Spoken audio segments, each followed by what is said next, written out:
This is Atomic Shinobi, and today I'm going to narrate second part of What If Naruto Was Sent to Another Dimension by Shinigami. If you enjoy this video, please like, share, and subscribe to this channel. Always wasting no more time. Let's start the story. Great, but would you mind giving a more thorough explanation of the enemy, Setsuna-chan? It would help if we knew what we were doing, inquired Naruto. Setsuna replied, of course, but it's getting a bit cold, so I would like to explain inside, and everyone settled back onto the couches in the lobby. Setsuna-chan, hold on. Naruto glared at Negi and Chamo and remarked, I believe two people owe you an apology. What? When Setsuna noticed Chamo and Negi bowing, she inquired. Swordsman N.San, I apologize, my bad, Chamo said, I really doubted you. I'm sorry as well, Setsuna.san, Negi grumbled. I'm supposed to be your teacher, but I still doubted you. It's fine, Negi. Sensei, Chamo.kun, Setsuna muttered, blushing slightly.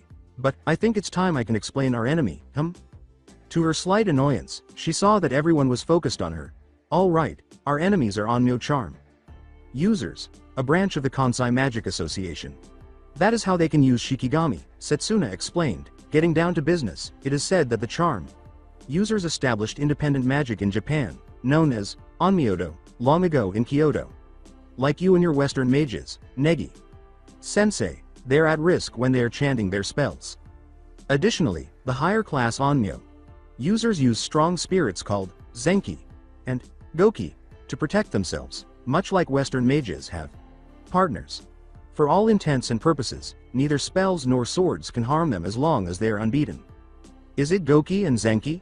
They sound strong, Negi said again. Together, Asuna and Naruto pondered, Goki, picturing a cockroach scuttling across the floor. Setsuna stated cautiously, in addition, the Kansai Magic Association has strong connections to us, the Kyoto Shinmeryu.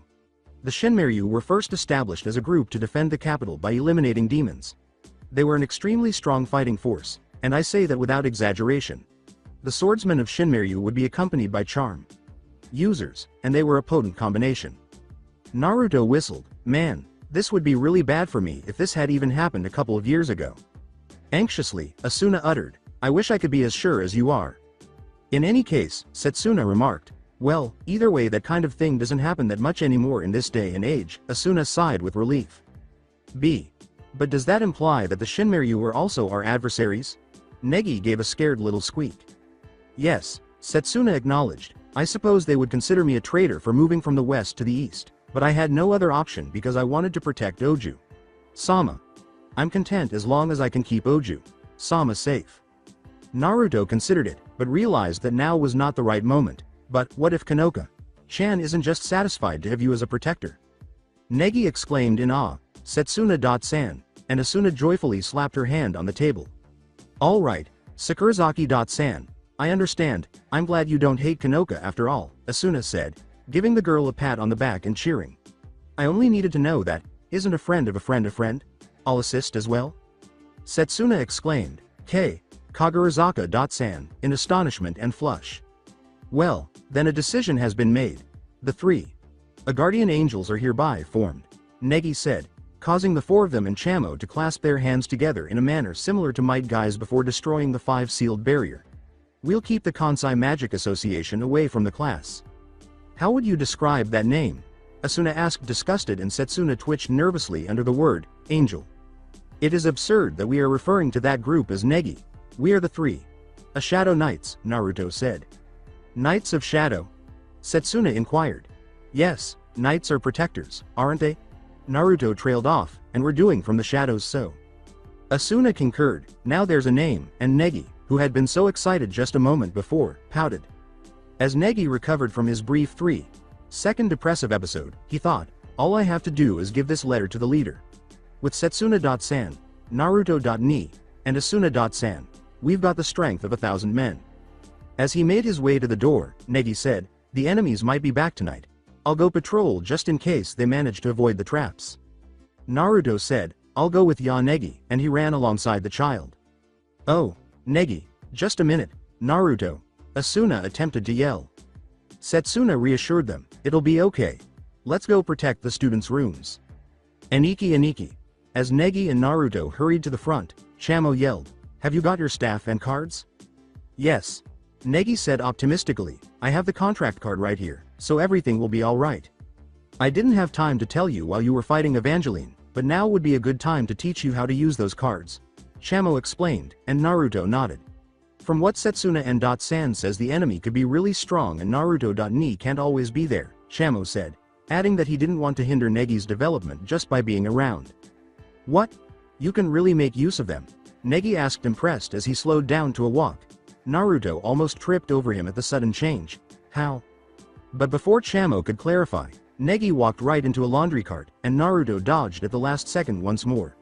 Damn it, Negi, will you already pay attention to where you're going? I'm really sorry about this. Stupid kid keeps running things lately, Naruto said after reprimanding the child and beginning to pick up the overturned towels. The cart girl blushed and reassured him, no, it's fine.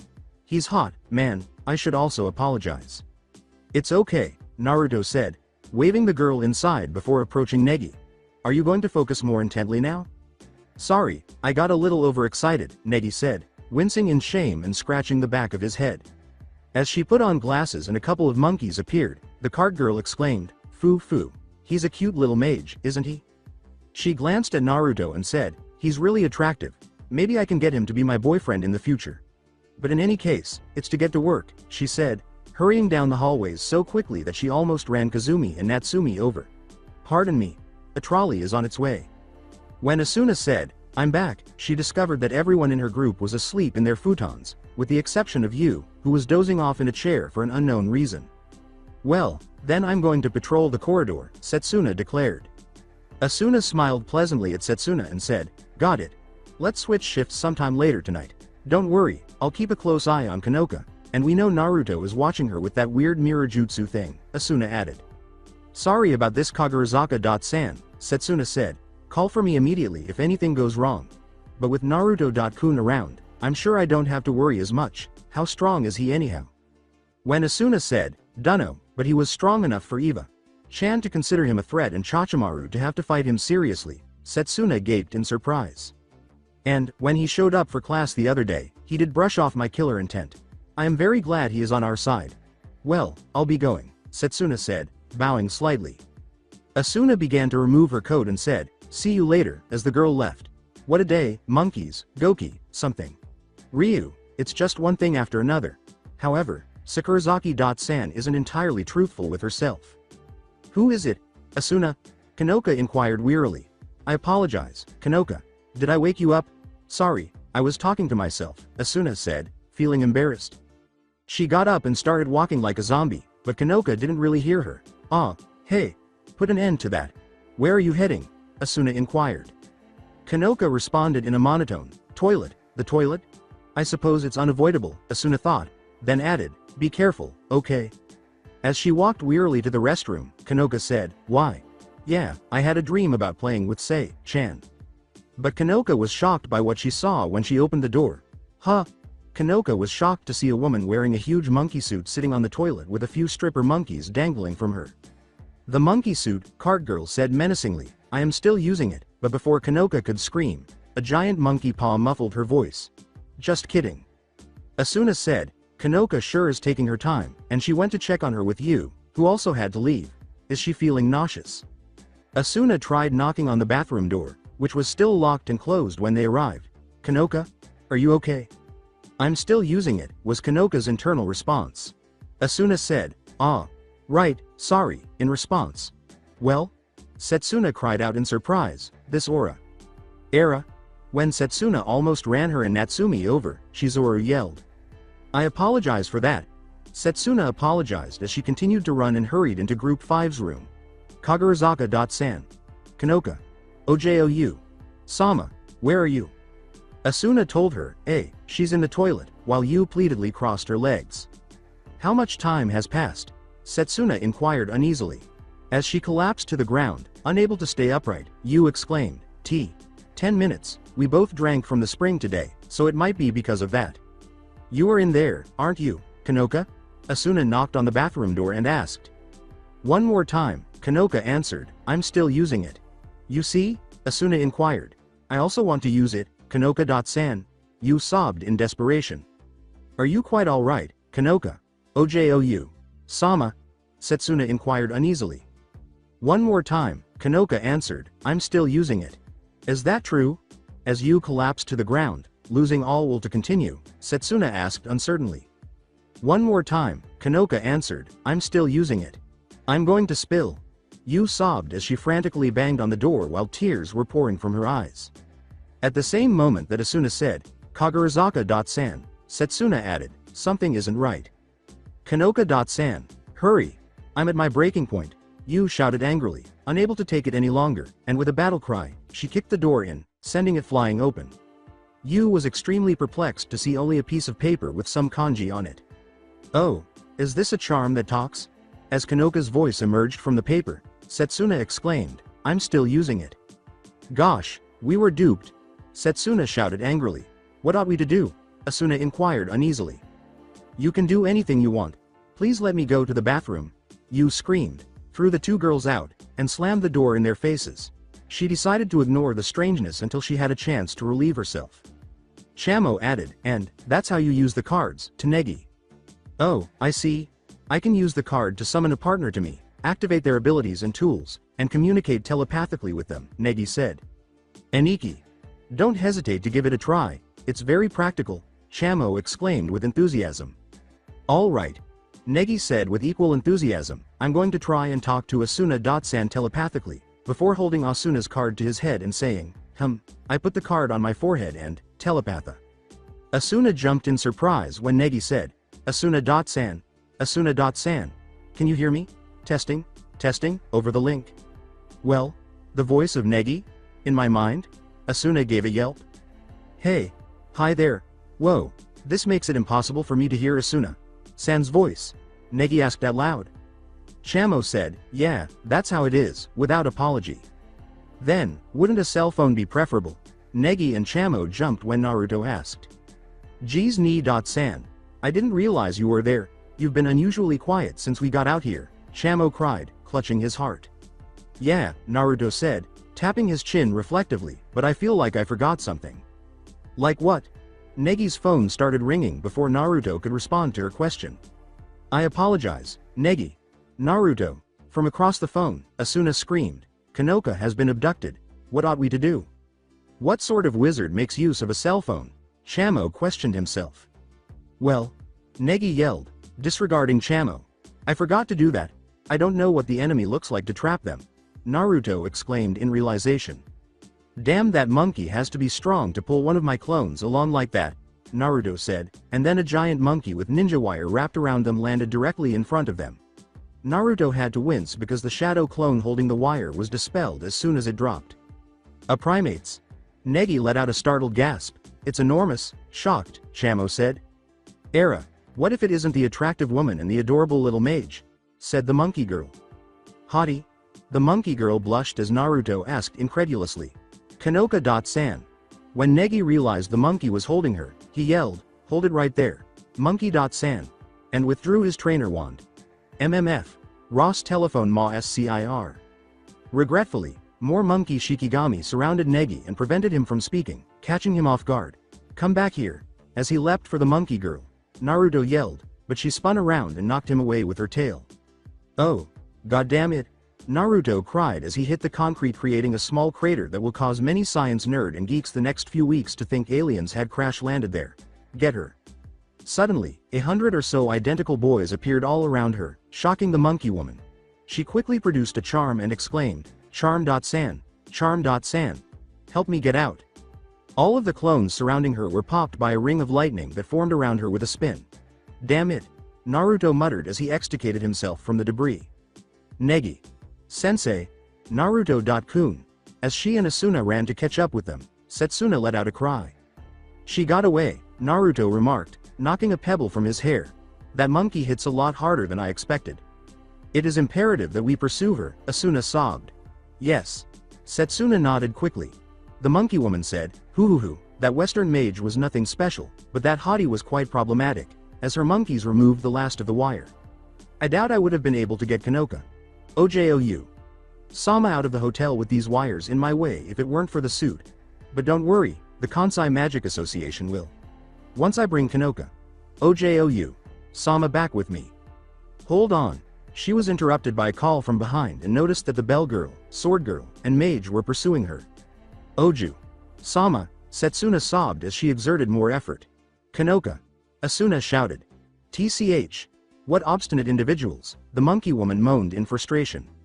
Oh. This is awful. The station is where she's hiding, Negi remarked as he accelerated his run. If Naruto's mind hadn't been trying to sort through all the memories right now, he could have caught up to the woman already. Usually, when he uses a lot of clones, he makes his mind ignore the memories, but when he was so stunned that he forgot to, he had an attack. Who exactly is wearing that enormous monkey costume? Asuna huffed as she asked. As the four of them jumped the toll to the station, Setsuna said, she seems to be one of the charm users from the Kansai Magic Association. Yeah, well that suit is not normal either, Naruto replied while massaging his chest. It hit way too hard for that to be her strength, unless she's like Sakura. Chan or Tsunade. Ba. Chan anyway. Where have everyone gone? Negi asked, observing the vacant space.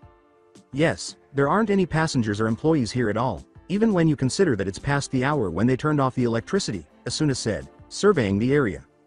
Naruto remarked, it's some sort of barrier. Setsuna pointed to a charm and said, Naruto. Kun's right, charm of warding. The average person can't even come close. Setsuna. Chan, thank you for referring to us as strange. As he and the others boarded the train, Naruto exclaimed, come on, we have to reach the next wagon. The monkey woman at the other end was finally visible to the four as they charged through. Wait, once more, they all let out a cry. It seems like it's time for the third of my charm. Sans. Charm.san, charm.san, hoo, the woman said, laughing as she produced a charm. Help me get out. When a monkey threw it out, it suddenly exploded with water, sending a huge torrent hurtling in their direction. Naruto leapt on the water without hesitation and just kept running on top of it. Oh. The hottie was not at all deterred by the charm, which made the monkey woman scream. Fortunately, it appears that his friends were less experienced and were washed away into the previous wagon. Additionally, she was relieved that the compartment was filling up too quickly for the boy to run any further. We're going to drown. As he and his pals were carried away, Negi gurgled out. Naruto shouted, don't think a little water will stop me, while making some hand gestures. Water style, water breathing jutsu. He dove into the water as soon as the water quickly formed a body, like bubble around him. Terumi Mei, the fifth Mizukage, told the group in front of her, this jutsu is a secret passed on only in Kirigakure no Sato. In fact, if we weren't going into a deep sea battle, I would never have shared this with you. What is it used for? With great enthusiasm, Naruto asked. The breathing water jutsu basically forms a bubble around you that will turn the water around you into oxygen as water enters the bubble, allowing you to breathe underwater, and it also lets you move freely underwater, Ao told the Jinchuriki.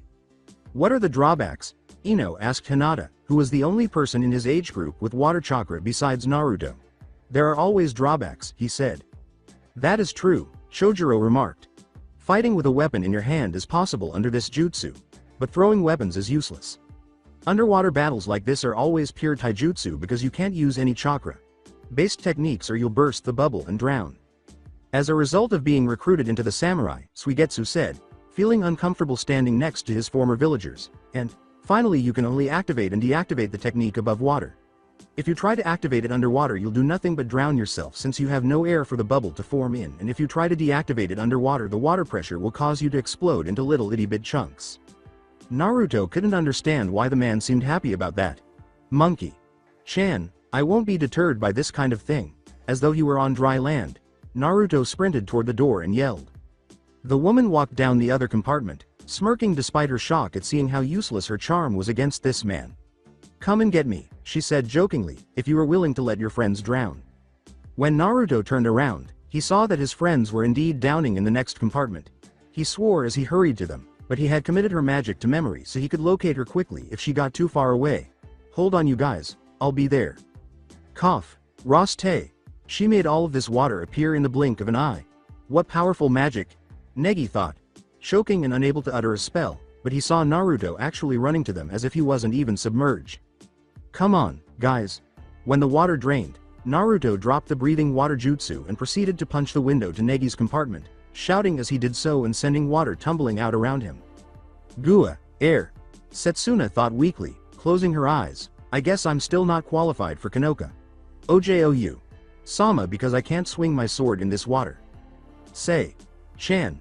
A child Kanoka screamed as she tried with all of her mind to swim, but was doing nothing but splashing water. Help. Setsuna opened her eyes abruptly and whirled her sword, thinking, no, air-cutting flash. Don't be concerned. I got you. Ah. The blast was so strong that it blasted the water all the way to the monkey woman, sending everyone flying out of the train as Naruto screamed as the door suddenly blasted open at him, sending him flying. Have you seen that girl with the monkey? Setsuna gasped. You'd better stop attacking and turn Oju, Sama over. All the monkey woman could do was chuckle. Hey, I'm not returning Kanoka. OJOU. Sama, but you're not bad. Well? Negi exclaimed. I'm shocked, and Asuna inquired. Kanoka. OJOU, Sama? The monkey woman quickly took off with Kanoka once more before their inquiries could be addressed. Ah wait, Negi yelled. Will you all leave me alone? Everyone looked down to see Naruto squished beneath the door they were seated on as he asked. Oh. Naruto.ni. I apologize. Negi leapt hastily from the door. Asuna said, sorry, Naruto, while rubbing the back of her head. We have to move quickly before she escapes. My apologies Naruto.kun, Setsuna said before she started to run but then stopped herself. Setsuna. Chan, what's happening? With Negi and Asuna following him, Naruto ran up to her and questioned, why are they only pursuing Kanoka? Chan. Setsuna gave a brief explanation, saying, the truth is that before all of this started, there were members of the Kansai Magic Association that did not approve to Kanoka. OJOU. Sama leaving for Mahora in the east. It is most likely that they want to use Kanoka. OJOU. Sama's powers to gain complete domination of the Kansai Magic Association. Hold on. Does Kanoka Chan possess such immense power? Feeling closer to Kanoka than ever before, Naruto asked abruptly. Yes, but neither the principal nor I believe the threat to be that serious. We must judge the extent to which they would go to obtain that authority, even if it meant kidnapping her during a field trip at school, said Setsuna. You really ought to have. Never underestimate anyone after great power, Naruto yelled at her angrily, causing Setsuna to look at him in disbelief. Never. When people in my world did that, we almost went extinct. You are correct Naruto. Sensei, Setsuna said self-destructively, as Asuna, Negi, and Setsuna blushed a little. It should not have been a surprise as the Kansai Magic Association is not above hiring people for underhanded dealings. There's another charm of warding, Setsuna informed them, admitting that she and the headmaster had made a mistake. They must have planned it all from the beginning, Setsuna sighed. They certainly did. The monkey woman was no longer wearing the monkey suit when Naruto jumped the toll and dashed to the stairs. The monkey woman told him, hoo, you've done well following me this far, and laughed. Oh. The woman from the card is you, Negi shouted in shock. Look at Negi. That's how you be a spy, Naruto said, gesturing to the woman with the monkey. What made her remove the suit? Asuna asked out loud. Setsuna exclaimed, it doesn't matter, as she hurried upstairs. Yes, you've done pretty well, but I'm going to use my fourth charm, so this is as far as you're going. The monkey woman exclaimed, charm.san, and tossed it aside. Help me get out. The kanji symbol, dai, materialized as a massive eruption of fire. Chew on this. The fourth charm method, burning Kyoto, dai, character. Ah. As she leapt back from the flames, Setsuna shouted. Sakurazaki.san. Asuna yelled in fear as she dragged the girl away from the flames. Hooray! Any normal person would be repulsed by those flames, the monkey woman asserted. All right, then, good. Bye. Negi shouted, Ross telephone ma scir magister, blow, one gust of wind. Let's go, dancing dust. When his spell was complete, he let loose a wind so strong that it blew the fire away as though it had never been there. WH. What the? As she stood her ground, the monkey woman asked. Naruto produced one of his scrolls as Negi produced the card featuring Asuna. I won't let you escape, together, the brothers yelled. One of my students is Kanoka.san, Negi screamed angrily.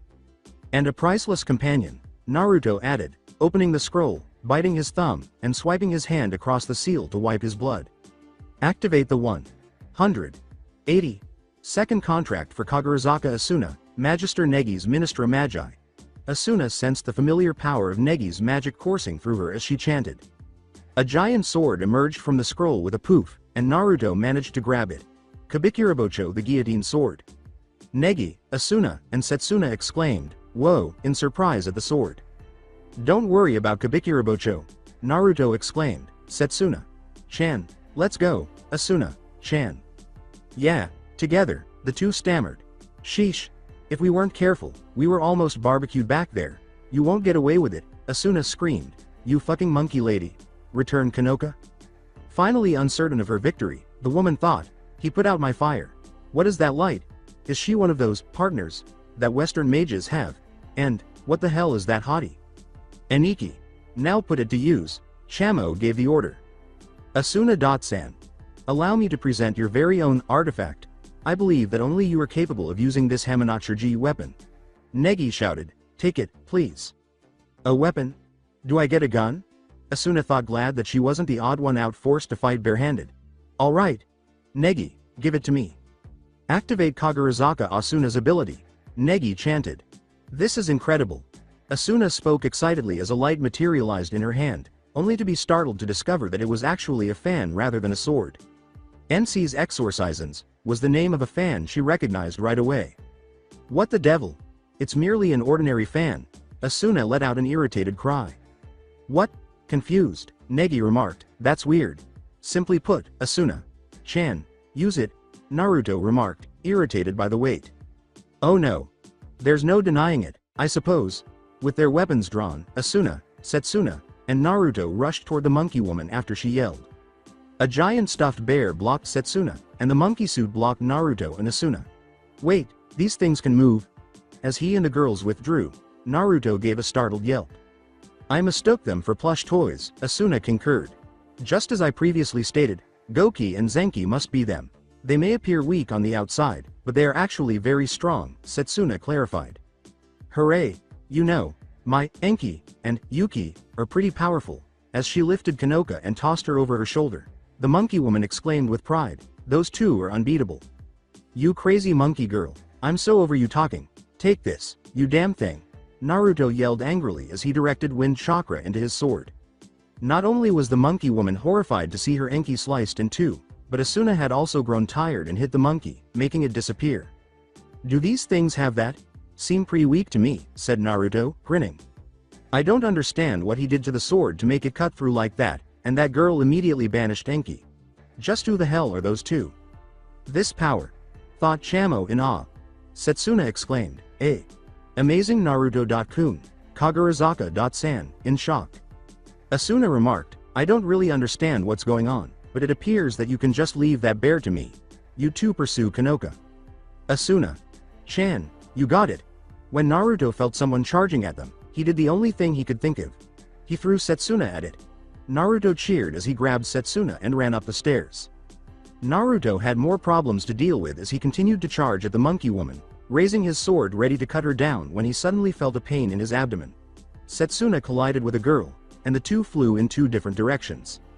A white-haired boy with an open palm blasted into his stomach as he looked down, and Naruto flew backwards with a faint bloody cough. Hey new guy. You had no business being here, harshly, the monkey woman whispered. My apologies, the boy said monotonously, I came to investigate after sensing a power far greater than I had anticipated. When he saw Naruto in pain, he looked down and said, it seems my worries were unjustified. The boy's eyes widened in shock as Naruto abruptly said, don't you look down on me bastard, or else you'll perish. Get up Tsukiyomi, the boy said sternly, a Shinryu should not be knocked down so long. Naruto swung his sword down, and the boy leapt back with the monkey woman. Setsuna thought anxiously, she did bring a Shinryu to protect her, this is bad, as Naruto unexpectedly materialized beside her and sealed his sword. I'm about to go wild Setsuna-chan, Naruto said, and that sword will only slow me down. The boy uttered, oh brave words from someone who was knocked down so easily, with a hint of humor. You only surprised me, bastard, but I'm prepared now. The boy tipped his head to the side and avoided Naruto's triple-pronged kunai as he threw it at him. A kunai can hardly damage me, the boy's calm voice said. Are you certain about that? As he almost severed the boy's head, Naruto questioned from behind him. Since he was certain the boy did not move and he did not sense any clones, the boy was unable to comprehend what had just transpired. How did he get behind him, confused child? Then allow me to clarify. As he kicked the boy in the stomach, sending him flying, Naruto uttered those words. The boy would have seen a three-pronged kunai if he had looked down. Naruto grinned and threw another kunai at the boy, who caught it. I have the jutsu called the Flying Thunder God Jutsu, he said. With it I can bend time and space to appear wherever I want.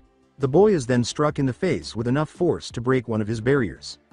Taking a deep breath, the boy calmly looked at Naruto and grinned.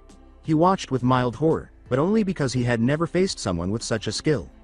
Naruto heard a whistling sound behind him and turned around just in time to be impaled by a stone spear. I see.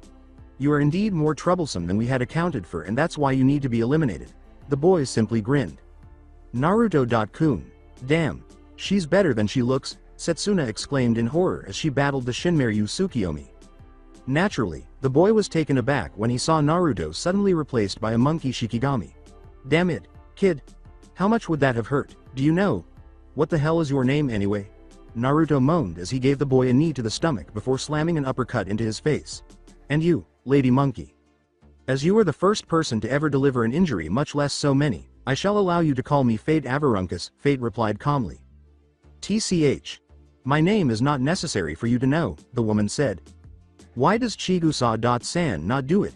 To Naruto's amusement, Tsukiyomi asked. Stupid, mumbled Chigusa.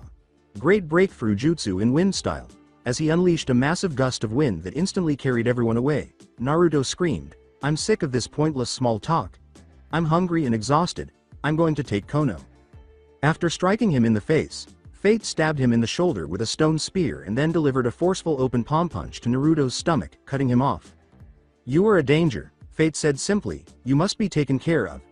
Naruto flew into the air and crashed into the wall, and Fate appeared in front of him, jabbing his elbow into his chest as he collapsed to the ground, screaming in agony. Sword that cuts stone. Tsukiyomi exclaimed as she knocked Setsuna to the ground. Sakurazaki.san. Naruto. A group of monkey Shikigami tackled Asuna after she yelled, what the hell is this? More monkeys. Finish that haughty new guy and we'll be on our way, Chigusa said with pride. We are only dealing with an amateur middle school student and an apprentice swordsman after all. Mr. Ross telephone ma scir, a voice that had been forgotten called out. She set down Kanoka.san. This is your opportunity, Chamo said. 11 air spirits. Put yourself in the enemy's shoes. Oh no. I overlooked the brat. It is too late. Wind arrows of binding. A magic projectile. Negi exclaimed as 11 wind-borne arrows materialized and immediately flew in Chigusa's direction. Ah! Help me, someone! As she seized Kanoka to use as a shield, Chigusa sobbed. Oh, in shock, Negi exclaimed, diverge, and the wind arrows harmlessly flew up and away from Kanoka's face, only a few inches away. Era, Chigusa mumbled, startled. Please release Kanoka.san. Unhappily, Negi begged, this is unfair. Hey, with a smug smile, Chigusa said, I see, I know your type, you're too weak, you'll retreat as soon as it appears that the hostage will be even slightly hurt. Ho, hooray. Well, this girl was really helpful. I should just keep using her like this, Chigusa said, laughing as she slapped her butt and threw Kanoka over her shoulder. Yuki grabbed Asuna and raised her in the air, saying, what are you going to do with Kanoka? Asuna let out a gasp. Chigusa remarked thoughtfully, well, I suppose we'll use drugs and spells to control her. She'll be nothing more than a puppet that obeys our commands. It'll be fantastic. Negi started, what, did you, began Asuna. Just say. Setsuna concluded angrily, you bitch, what did you just say? Everyone shuddered at Naruto's sudden, above the ground scream. Who the hell do you think you were trying to turn someone into a weapon? Inside a puppet? You will never get away with that from me? As he caused a stone spear to impale him once more, Fate said, I am afraid that you will not have a chance to stop her, as if unconcerned by the intention to kill. Out of my way, kid, Naruto said, grabbing Fate by the face and smashing it into the wall, which caused him to fall into the water. However, Naruto caught it without even glancing at it. With no regard for the water clone, Naruto merely uttered the words, Yonkyubi Chakra Mode. Everyone stopped when they sensed the sudden demonic energy emanating from him. It was likely among the strongest they had ever experienced. Naruto's eyes turned orange, and he was covered in a yellow cloak with seals. What are you? Chigusa stammered, abruptly losing her self-assurance. All Naruto said was, a weapon, and then he materialized in front of Yuki, severing his head before anyone could blink. Naruto was on top of the stairs when he kicked Tsukiyomi away from Setsuna before Asuna could comprehend what had happened. As Tsukiyomi flew, Naruto used his extendable claw to grab the girl and yelled, "Come on over." With tears in his eyes, Naruto dragged the girl to him and slammed her to the ground. Naruto just stood there and caught the enormous stone pillars that suddenly came flying down at him from the other side of the room. "Are you okay, Setsuna-chan?" She could only look at him in shock as Naruto asked calmly. "Avoiding contact, fate?" Naruto questioned, but the boy did not respond. "I don't mind at all." Yin Kyuubi chakra mode. With his eyes, Naruto's yellow body abruptly turned blood red. Shadow clone jutsu. A lone shadow clone materialized and thrust his arms into Naruto's grasp. Rasengan Shuriken in the wind style. With the exception of the 4 wind blades, Naruto's Rasengan remained the same size as before he sobbed. After spinning the sphere in his hand until it was spinning so quickly that you could no longer see the blades, Naruto threw it into the air and kicked it in the direction of fate. Since it was moving so quickly, the air actually distorted around it. Fate couldn't stop the terror from escaping his eyes, and the boy's stone shield was the only thing keeping him from being ripped in two, leaving him only with severe bleeding in his chest. Fate.san. When Tsukiyomi screamed and rushed to stop Naruto, he turned to face her and exclaimed, "Water style. Exploding water colliding wave jutsu." Before Tsukiyomi could realize what had happened, an unholy volume of water erupted from Naruto's mouth, turning Chigusa's water charm into a baby puddle. Water style. Dragon bullet jutsu. As 3 enormous dragons erupted and attacked Tsukiyomi, 3 shadow clones screamed. Naruto sternly demanded, "Now hand Kanoka-chan over bitch," but Chigusa only raised Kanoka like a shield. Avoid getting any closer, or I will cut her throat." As she picked up one of Naruto's abandoned kunais, Chigusa let out a cry. The smirk on his face greatly disturbed her. "Stupid bitch," Naruto said, clutching the kunai she had just been holding. "Whose kunai do you think T?" Before Naruto could finish his sentence, a huge stone pillar slammed into his back, sending him flying across the room. Fate then seized Tsukiyomi and Chigusa before teleporting away using the water. Fortunately, Kanoka was unable to accompany the boy. Naruto sighed and became his usual self again. He was extremely exhausted. "Damn, looks like she got away," he muttered. "Never mind that Naruto.ni," Negi remarked, sounding a little amazed by Naruto's incredible performance. She claimed to have used drugs and spells on Kanoka.san. "You're not thinking?" Setsuna asked fearfully as she held Kanoka. "Oju. Sama. Kindly grab yourself, Kanoka. Ojou. Sama." Kanoka opened her eyes and moaned, "NN, huh, say.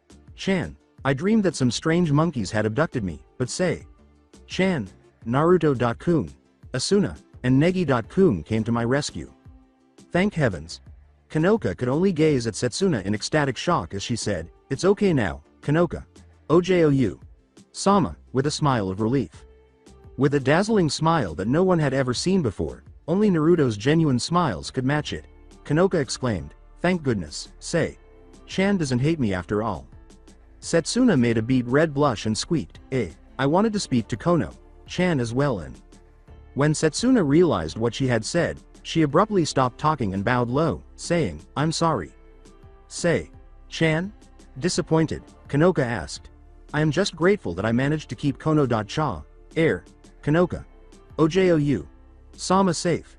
As if she were merely a guard, Setsuna said, "I wish I could have done that in silence, but I'm sorry." "You're not going anywhere, Setsuna-chan," Naruto said with a Chizuru smile, as Setsuna was about to flee but realized she was going nowhere. "Anyway, all Setsuna-chan is trying to say is that she is glad she could help you when she needed to, just like when you were children, Kanoka-chan." "Oh. The most trustworthy person I've ever met is Sei-chan?" Kanoka grinned and agreed. No, Setsuna attempted to protest, but no one was paying attention as they left the station. Naruto was carrying her. She had attempted to flee by slipping out of her top, but was unable to do so. Whispering to her, "Temporary paralysis jutsu," Naruto smiled wryly. Kanoka changed the topic and said, "I am so excited to spend the entire day tomorrow in Nara. Will you be joining our group, Naruto.kun?" She didn't even think about Negi joining any other group. "No, I need to talk to more of the students, you know." Kanoka pouted and said, to him, but he chose to ignore the expression. Naruto, Asuna, and Negi all laughed together as they said, Now, don't be greedy, Kanoka-chan." Even Setsuna smiled a little.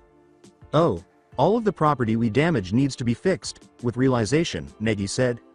It was a busy day, but it's only the first day, Naruto assured Asuna. Don't worry, I got my crew working on it, and she turned to see two shadow clones carrying a metal beam. As Negi concurred, why? Yeah, I wonder what's going to happen next.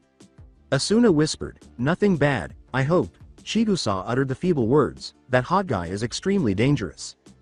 During Tsukiyomi's recovery from her injuries, Fate remarked, it seems to eliminate him I will have to call in some help. Together they might be able to win. Indeed, whatever he got his power from was on a level one have never even encountered, she said. Chigusa moaned, I sure hope so, or this whole thing would have been for nothing. Be cautious, Hokage. Sama. As she stopped in front of the dilapidated gates of Yuzuo Shiogakure no Sato in Uzu no Kuni, Inuzuka Sume declared. Sume.san. Do you smell something? As the rest of his team stopped, Naruto asked. There's someone already here, Hokage. Sama, said Kuromaru. Unfortunately, my nose is nowhere as good as Kiba's or Akamaru's. Naruto sighed and nodded. The deaths of Kiba and Akamaru in the Battle of Wave were regrettable. A voice exclaimed, you did a good enough job to smell me, and the group watched Kabuto confidently exclaim. Looks like I came out just in time to intercept you. Kabuto. Why are you here?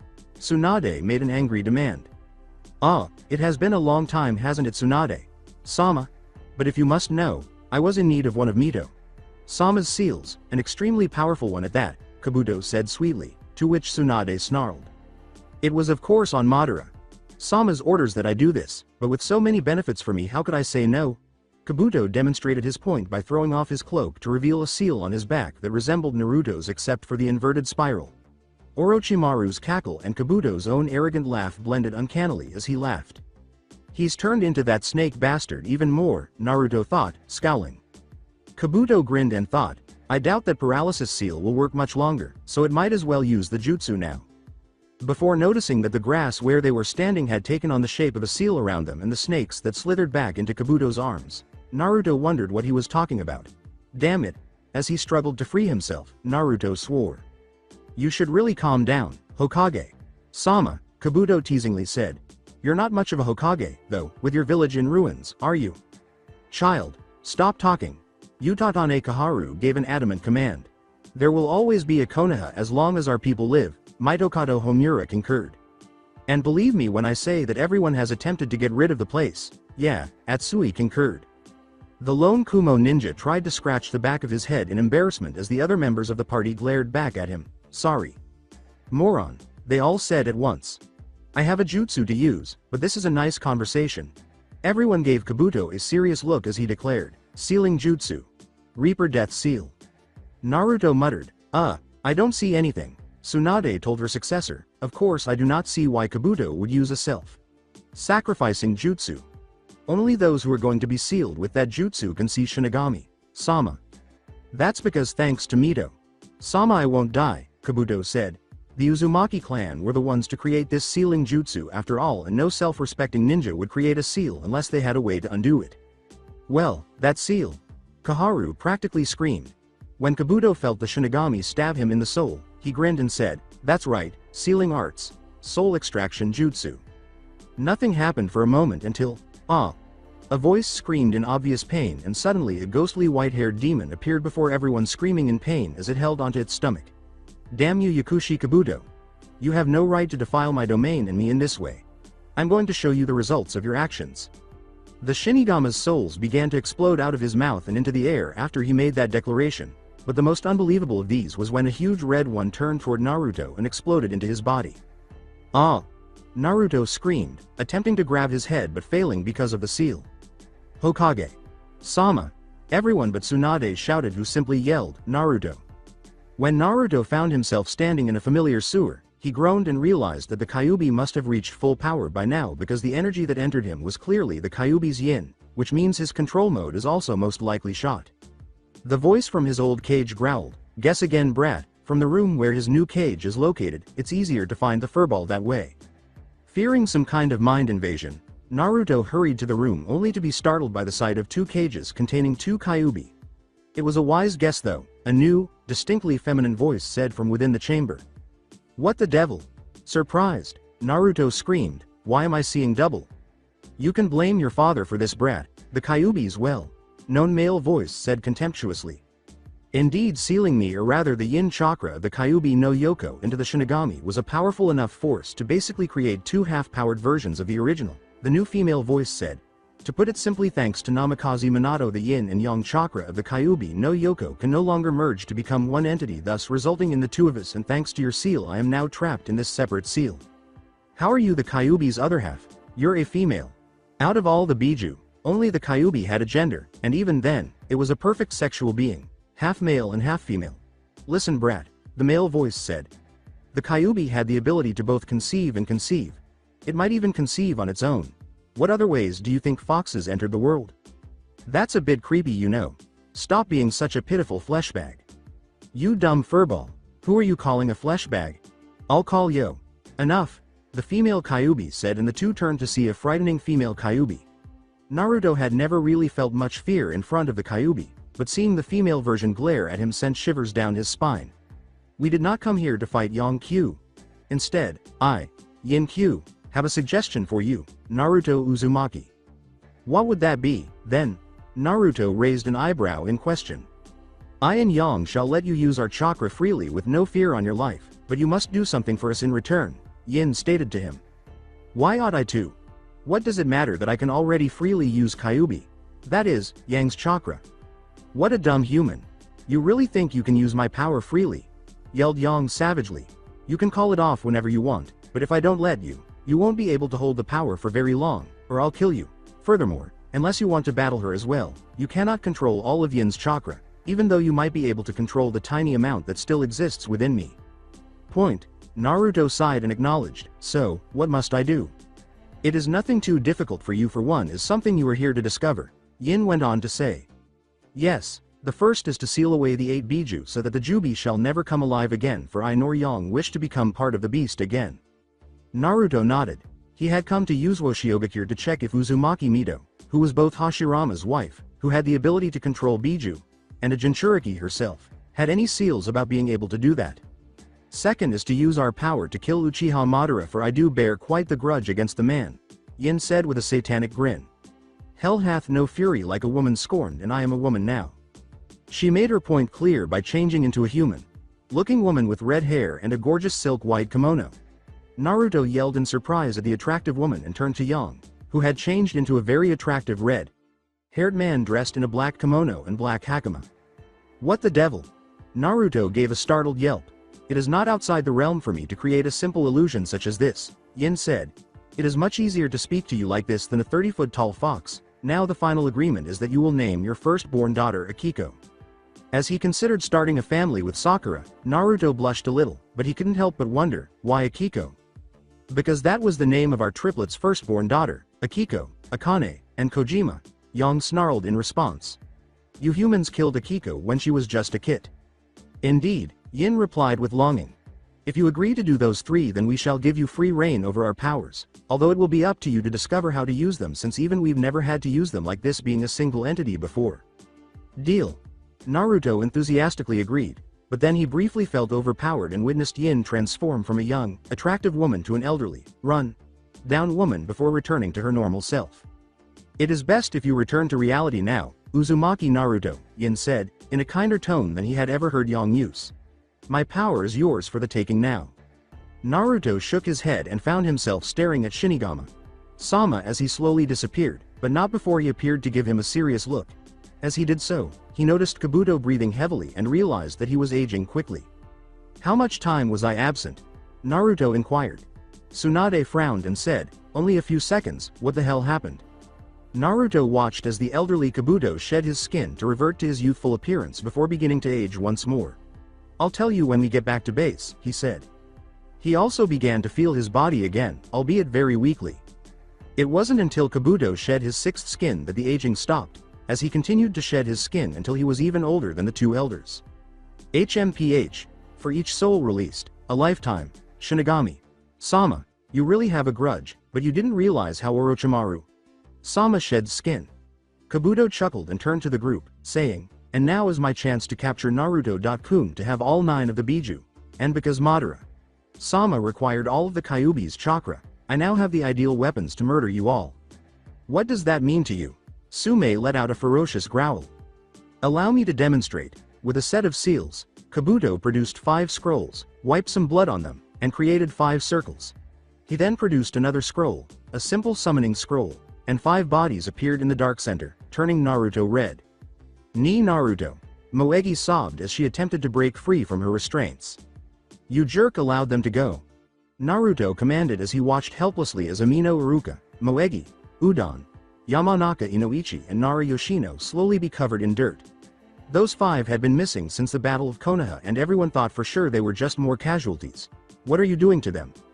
Everyone's eyes widened in shock at the shape the 5 had taken, and Kabuto said, just watch, clapping his hands.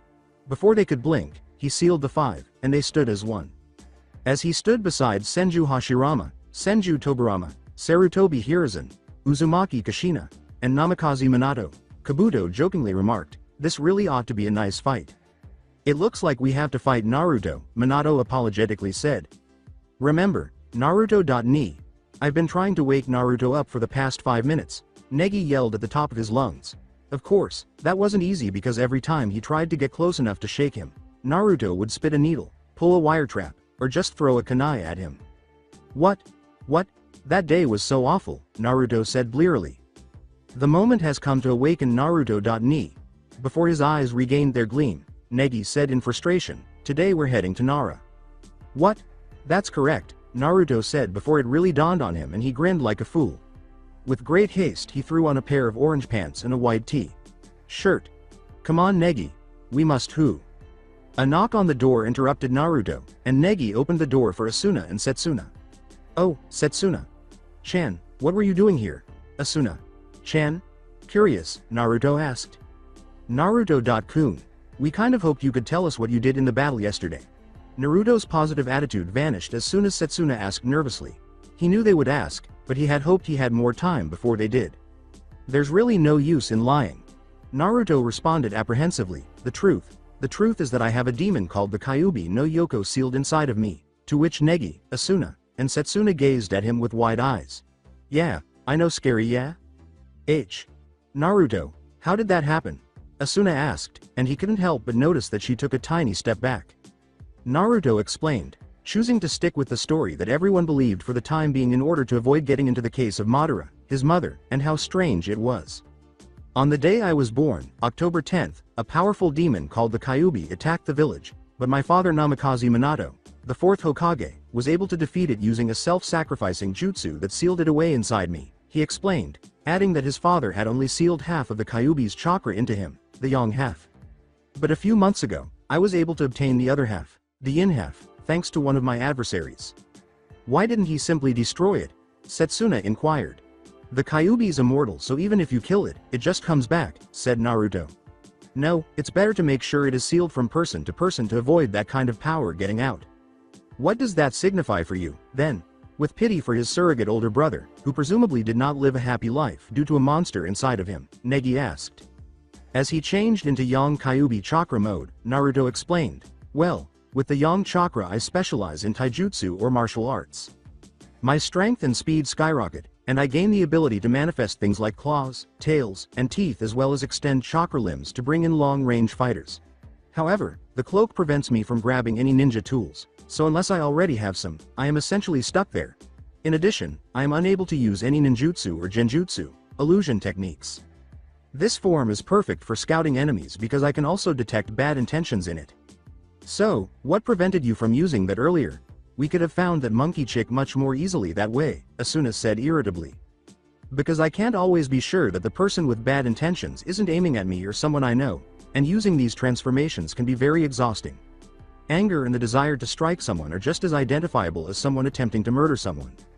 Additionally, there are those who may simply be uncaring and have no intentions, which renders them incomprehensible, as well as those who think they are acting morally, which results in well-meaning but gravely misguided intentions. With Yin Chakra, I become basically a mage like Negi, Naruto said, to a skepticism from Negi, and my taijutsu skills are shot in that form to the point even Negi could probably beat me in a fistfight. The three nodded in agreement. But I am so proficient in genjutsu and ninjutsu that I don't even need to use hand signs to use them. All I need to do is know which jutsu I want to use. Of course, I must know how to use the jutsu, and I can only fight with my two elements, wind and water. Although I can't use ninja tools because of the cloak, I can sense people with good intentions, which makes it perfect for finding medics, survivors, and, holier than thought, enemies. I also have a slight increase in intelligence and a decrease in instinct, which makes me craftier than usual and perfect for this type of form. Setsuna appeared perplexed, so he quickly clarified what he had told everyone else. But there is a stipulation to using the yin power that seriously hurts my pride as a male, Naruto said. I was able to seal the giant monsters I told you about previously with this form. Negi and Asuna nodded. And what is that? With a smile that caused Naruto to sigh, Asuna inquired. Like yesterday, Naruto changed into his blood-red yin form. Normally, I keep this a complete secret, but battles like what we could be facing will probably cause me to need every drop of chakra I got, and I don't want to waste chakra hiding it, so, Naruto said. Asuna, Negi, and Setsuna were all staring at him with wide eyes because of one difference. Naruto had changed into a girl with long hair, which they assumed was blonde, and a set of breasts that made Asuna and Setsuna envious.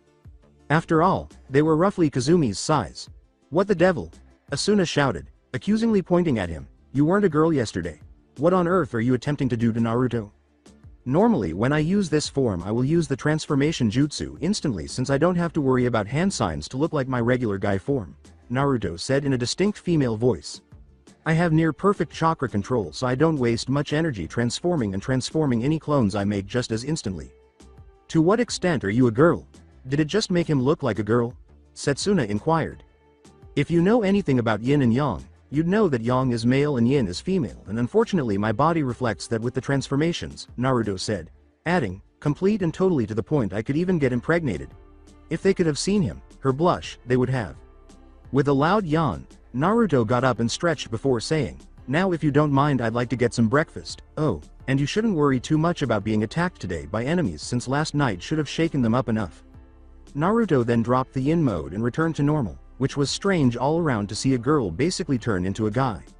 By the way Chamo, if I catch you eyeing my female form again or even contemplating me forming a pactio with the brat I will show you personally what that form can do, Naruto said with a smile, and Chamo hid in Negi's pocket. Asuna, Setsuna, and Negi nodded as they stretched and made their way to the door. Alright, students of Mahura Middle School, Negi announced in a microphone with Naruto and Shizuna behind him, Itadakimasu. Itadakimasu. All of the students applauded during breakfast. Oh. Ayaka mumbled in embarrassment, I don't remember anything after we went to Kiyomizu Temple yesterday. Additionally, we were unable to attend the first night. Yuna let out a frustrated groan, damn it. That's what you get for being avaricious, isn't it? Standing beside the girls, Naruto remarked, everything in moderation. Naruto. Sensei, Naruto.ni. Ayaka stumbled away. That was more wild than normal, Ayaka muttered wearily, having come to the compartment she had rented out for herself and her beloved Negi Sensei to unwind after the frog scare. Explain it to me. When Ayaka heard the voice, she jumped and saw Naruto standing in the doorway. Naruto. Sensei, is there anything I can do for you? Ayaka inquired, detesting her current generosity. Remember earlier that I wanted to discuss something with you? Well, here's what Ayaka-chan told me about your little brother yesterday at the karaoke party, Naruto said, and Ayaka nodded. Yes. But, I don't see the connection, Ayaka said, her smile turning into a frown. Well, you see, Naruto said, I've lost a lot of people in my mind, and 3 of them were children who were just a few years older than Negi. They were like my own little siblings and were named Konohamaru, Moegi, and Udon. So, I know how difficult it can be to lose someone and at least I got to know them, Ayaka said, looking as though she was about to cry.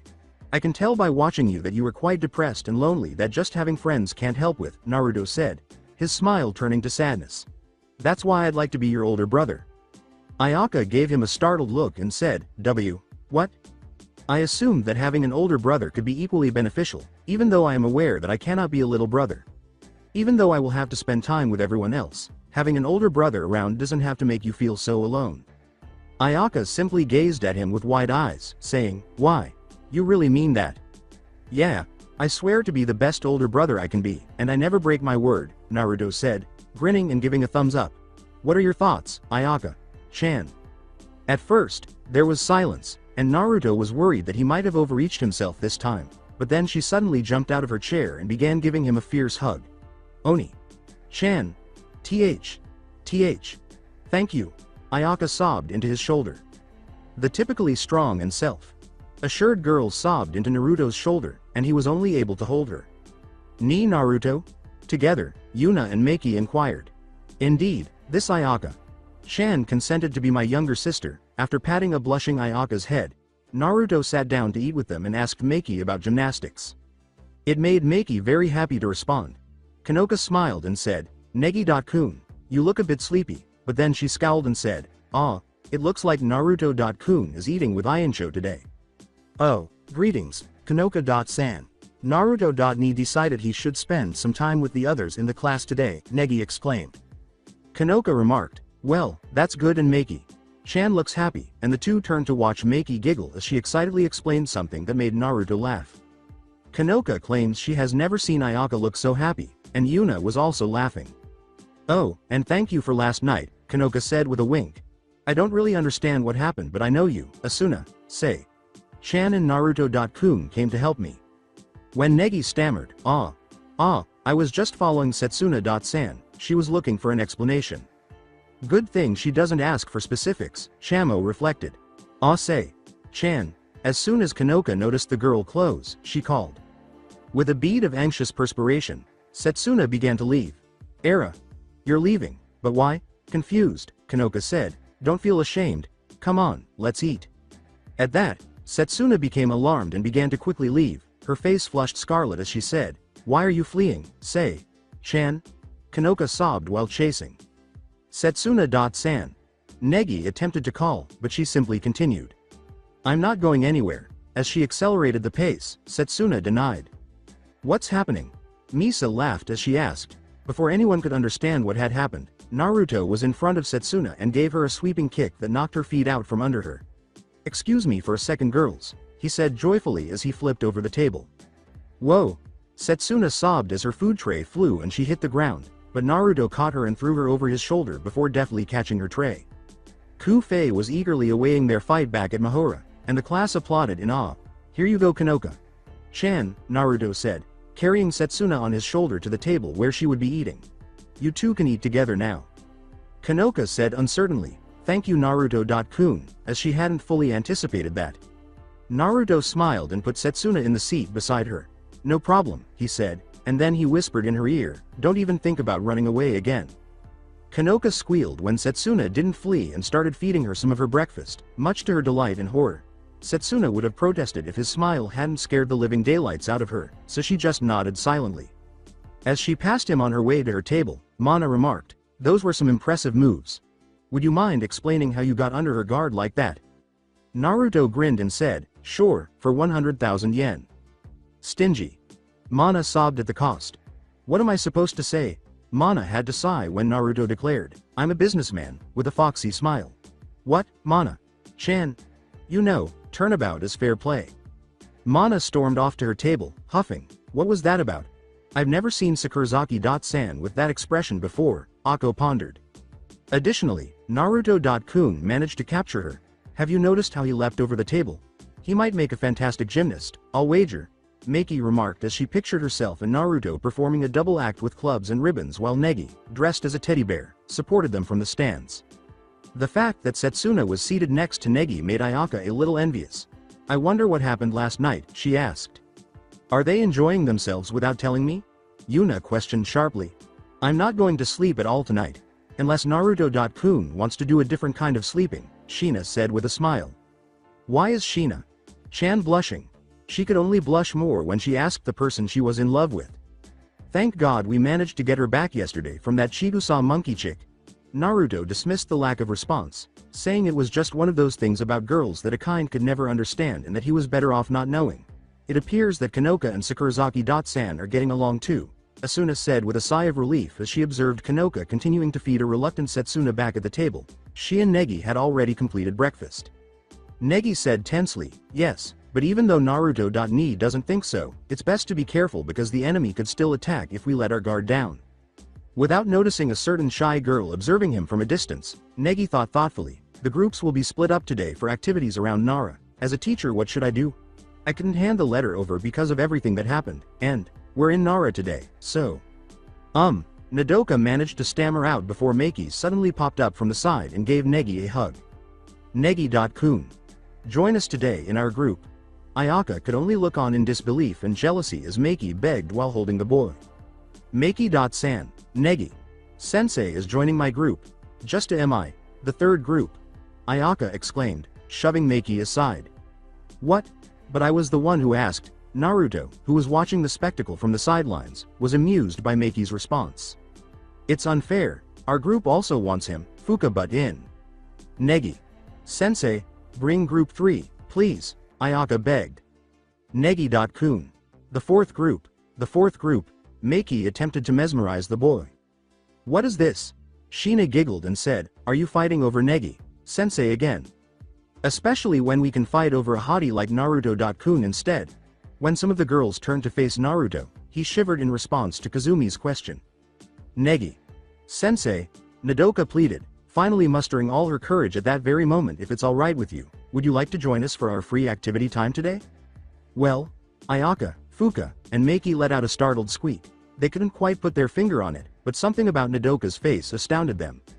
Negi trailed off in surprise. Miyazaki.san, if I think about it, Group 5 is the group most likely to be attacked because Kanoka.san, Setsuna.san, and Asuna.san are there. Plus, since Naruto.ni already stated he wouldn't be there, they might think they have a better chance. Negi was a blushing, stuttering mess on the outside of his head. Alright Miyazaki.san, he finally stammered, I will go with you in Group 5 today. Well, when she felt a pat on her head, Nodoka squeaked, not really expecting it, but she jumped a foot and looked up to see Naruto grinning proudly down at her. When Naruto congratulated her, well done, Nodoka-chan, she flushed. With a sour grin and a sip of juice, Yu observed, so, which group will you be going with Naruto? Sensei? I had never seen Nodoka not flee from an older man before, but Naruto is just one of those guys you felt safer with than without. Naruto stepped back from the ominous looking girls and stammered, Naruto.kun, join our group. Shina sobbed as she lunged for him, but Naruto slid beneath the table instead. Oh, that was quite the move right there, Kaide remarked, looming over the boy. It would be fun to have you in our group. De Gazaru. Chisame growled as politely as she could, don't even think about joining our group, as Naruto simply crawled away as quickly as he could without responding. Yuna yelled, join ours instead, as she attempted to jump on top of him, but Naruto rolled aside. Need plan. Naruto thought to himself in fear.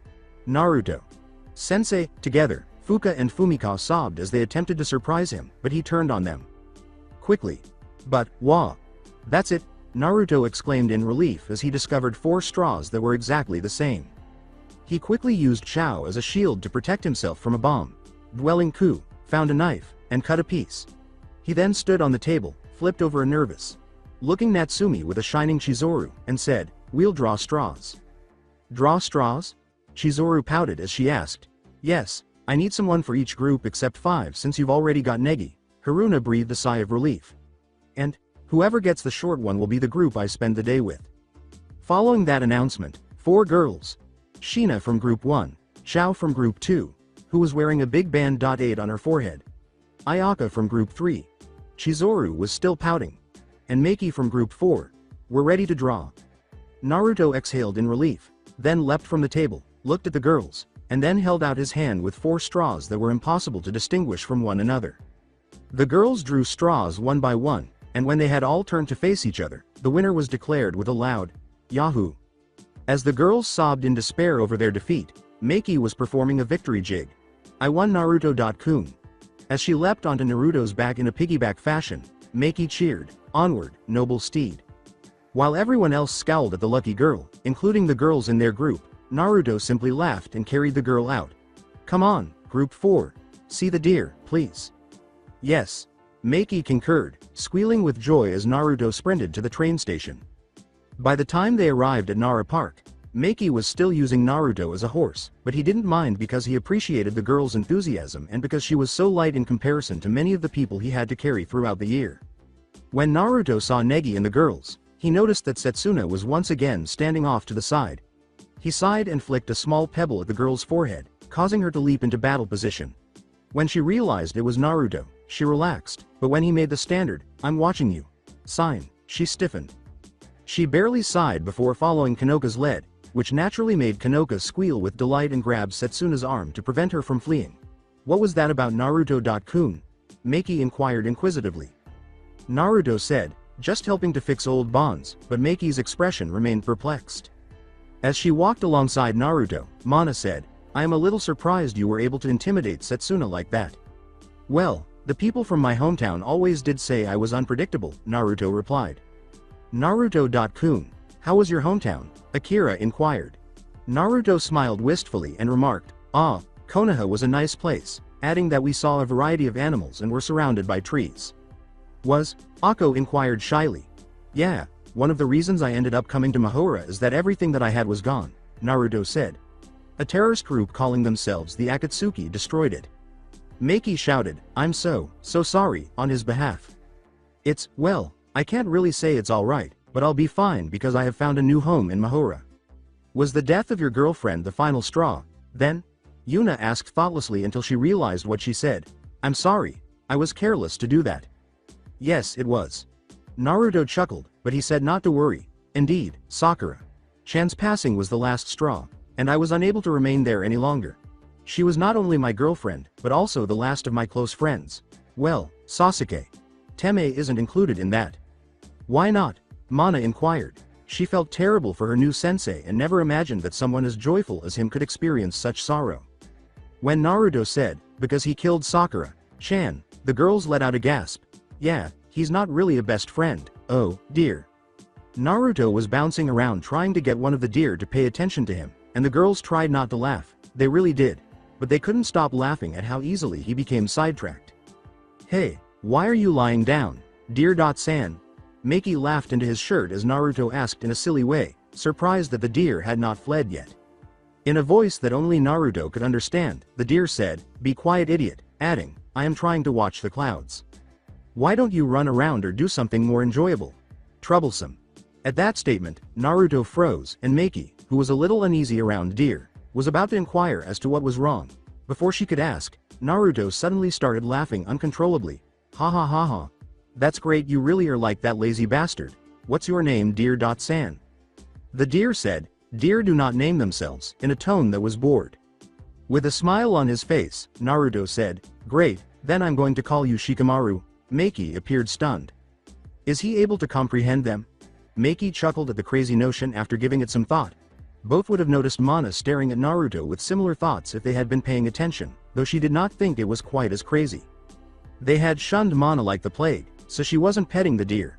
As Akira and Akko petted a doe who appeared happy with the grooming, Yuna watched a slightly plumper deer eat some grass. An older deer, alone, was amusedly observing the scene. Shikamaru said, I don't really care, as if he were bored. Call me what you want. The fat deer approached and said, what is he calling you, brother? Hey there, bye. The doe kicked Naruto in the leg, abruptly cutting him off. With a swift reprimand, the doe said, don't say that word. Do you want to be impaled by my mate's antlers? A doe that enjoys preening and a deer that is sensitive to its weight. Alright, what a coincidence. Holy cow, that's a big stag. Naruto cautiously offered the stag, hi? Naruto sighed in relief as the stag asked jokingly, greetings human, what brings you here? Naruto explained, just looking around and talking to Shikamaru, Ino, and Choji, and Meiki thought the stag was cocking an eyebrow at them. The stag remarked, you have given them names, why? Naruto remarked, easier for me to remember, Asuma-san. Asuma said joyfully, Asuma. I like it, thank you, and Naruto returned the smile. The girl pouted a little when Naruto asked, you mind getting down for a bit, Meiki-chan? Why? I'm going to lay down with these guys, he said, gesturing toward the quartet of wildlife. And, watch the clouds. You can join us if you want. Meiki chirped, okay, as she and Naruto sat on the ground. Naruto called out to the others, and Yuna, Akko, and Akira joyfully approached. You guys come over here too, I said. You too, Mana.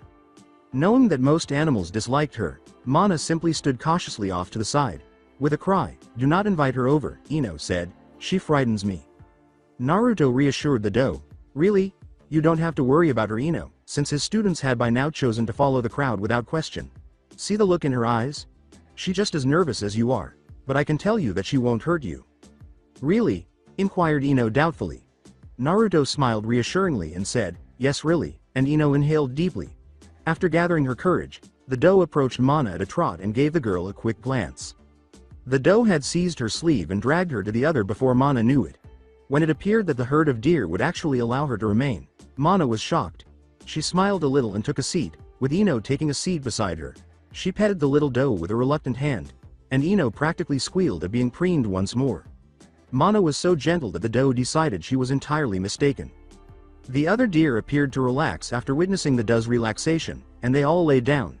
The others took that as a hint and relaxed. While Akko and Akira were using Choji as a pillow, Yuna was seated next to the stag, who she hoped was her father. Shikamaru was already lying next to Naruto and Meiki, who were observing the clouds. Pointing to one of the clouds, Meiki exclaimed, "Ooh, that one looks like a pirate ship." Naruto continued, "Ah, and there's the treasure island," indicating the cloud that the pirate ship cloud was approaching. "Maybe that's where the leprechaun gold is before it comes to the end of the rainbow." Yuna chuckled. Dreamily, "Rainbows are really pretty," Akko remarked. Though Yuna was envious that Naruto appeared to spend the most time with Meiki, the group spent the next few hours watching the clouds, playing with the herd of deer, and generally having a good time. "She's the one that won draw, so she should get some special attention," Naruto explained, much to Meiki's delight. Suddenly, everyone's stomachs rumbled. Naruto laughed and remarked, "I think it's time we got something to eat." "Ah, I promised Sakurako.san that I'd meet them for lunch," confessed Akko. "They said they had some proposition or something for me." Mana stretched as she said, "I promised to meet up with Ku for lunch," and Ino moaned as she walked away. "I'll be back again soon, Ino.san." At that, the doe appeared to become alert. "Asakura wanted to meet us for the rest of the day," Yuna said, pointing to Akira and herself.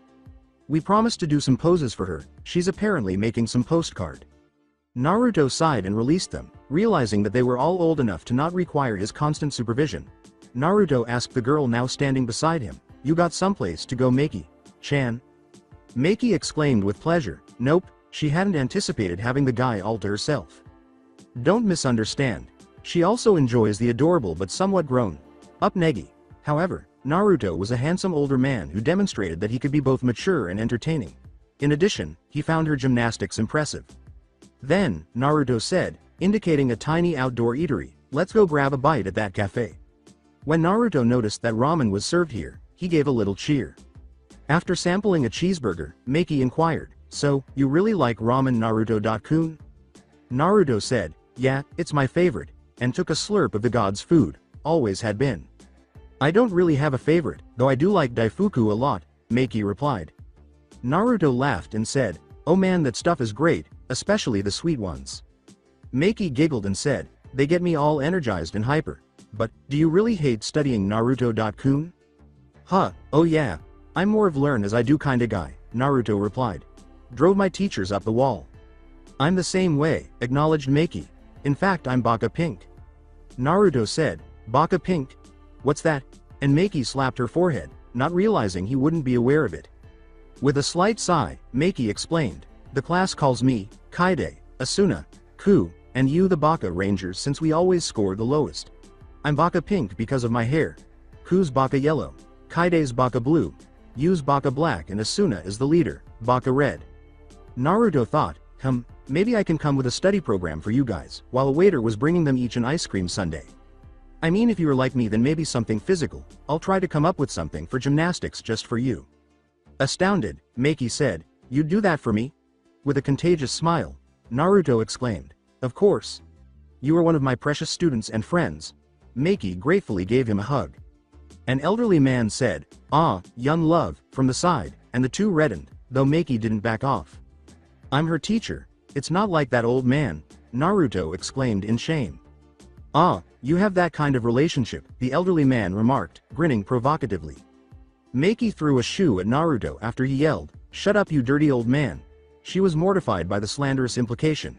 "Good shot, Meiki-chan." Meiki grinned gratifiedly and said, "Thank you," before taking his hand. "Let's get out of here, Naruto-kun." Gladly. The two then left, with Meiki holding onto his hand the entire time. The elderly man complained, "Stupid girl," in a much younger tone. "Why'd I have to do this again?"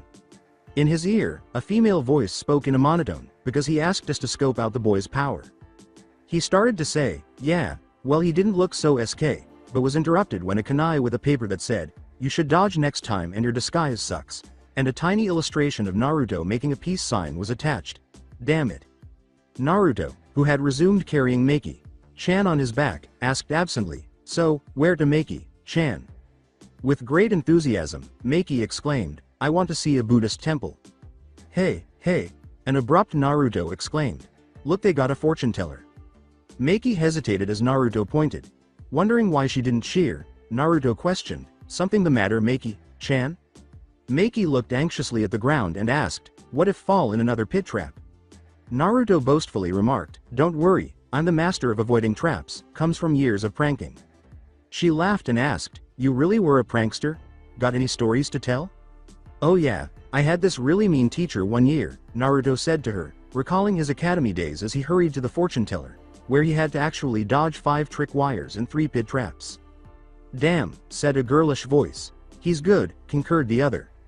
First, as good as Kaide.ne, was added. A male voice behind them said, "Better," but before they could understand, Fuka and Fumika were painted entirely orange.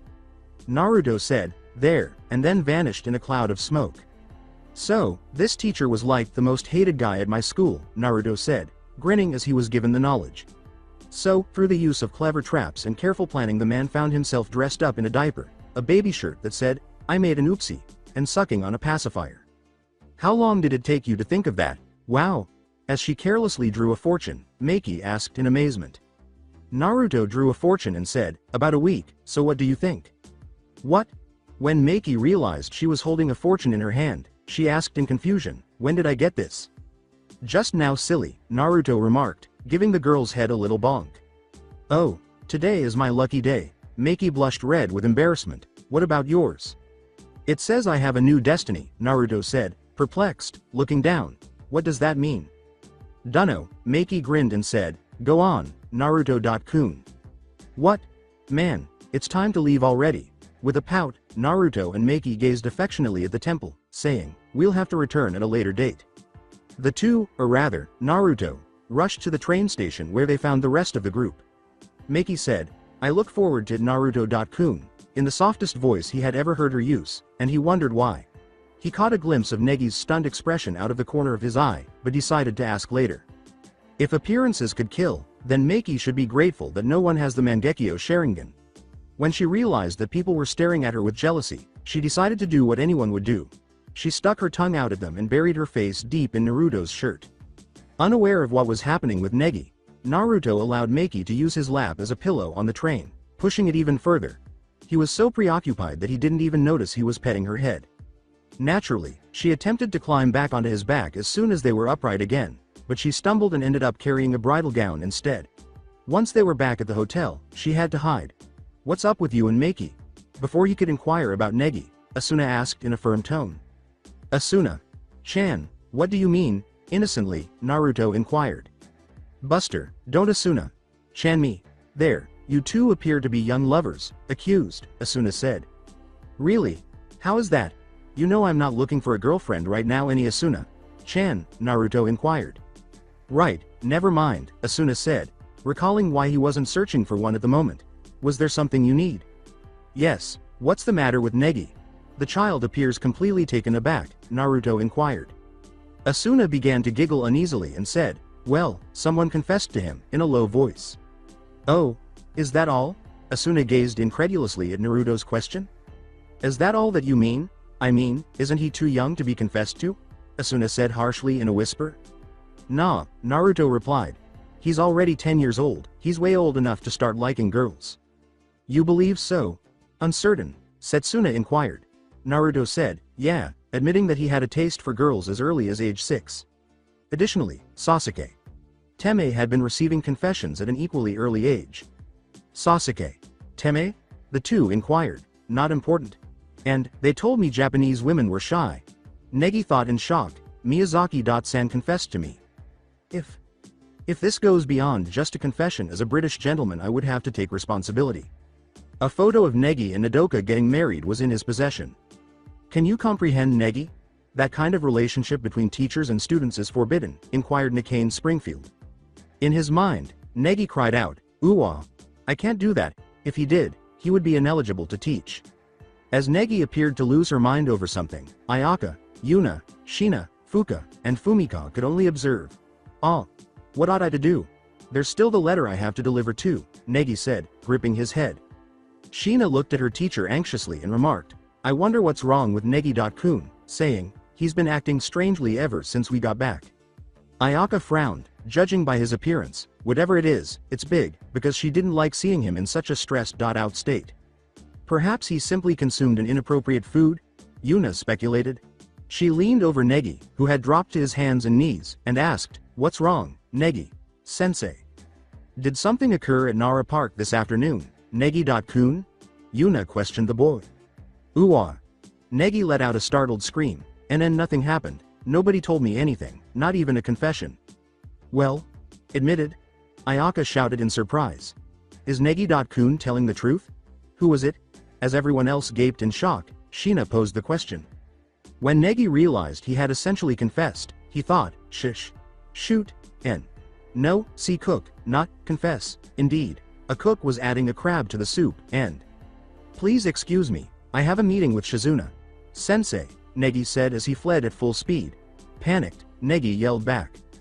"Oh, Negi-kun, just a minute," Shina shouted. "To whom did whom confess?" Ayaka begged for the answer.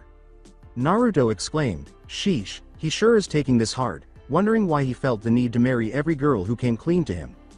"Probably," Asuna said incredulously.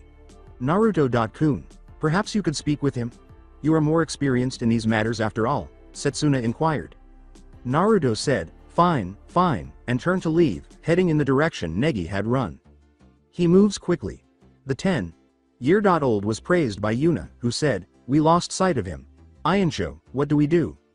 "This mystery cannot go on," Ayaka thought gravely. "There's definitely someone in 3. Who can do something about this."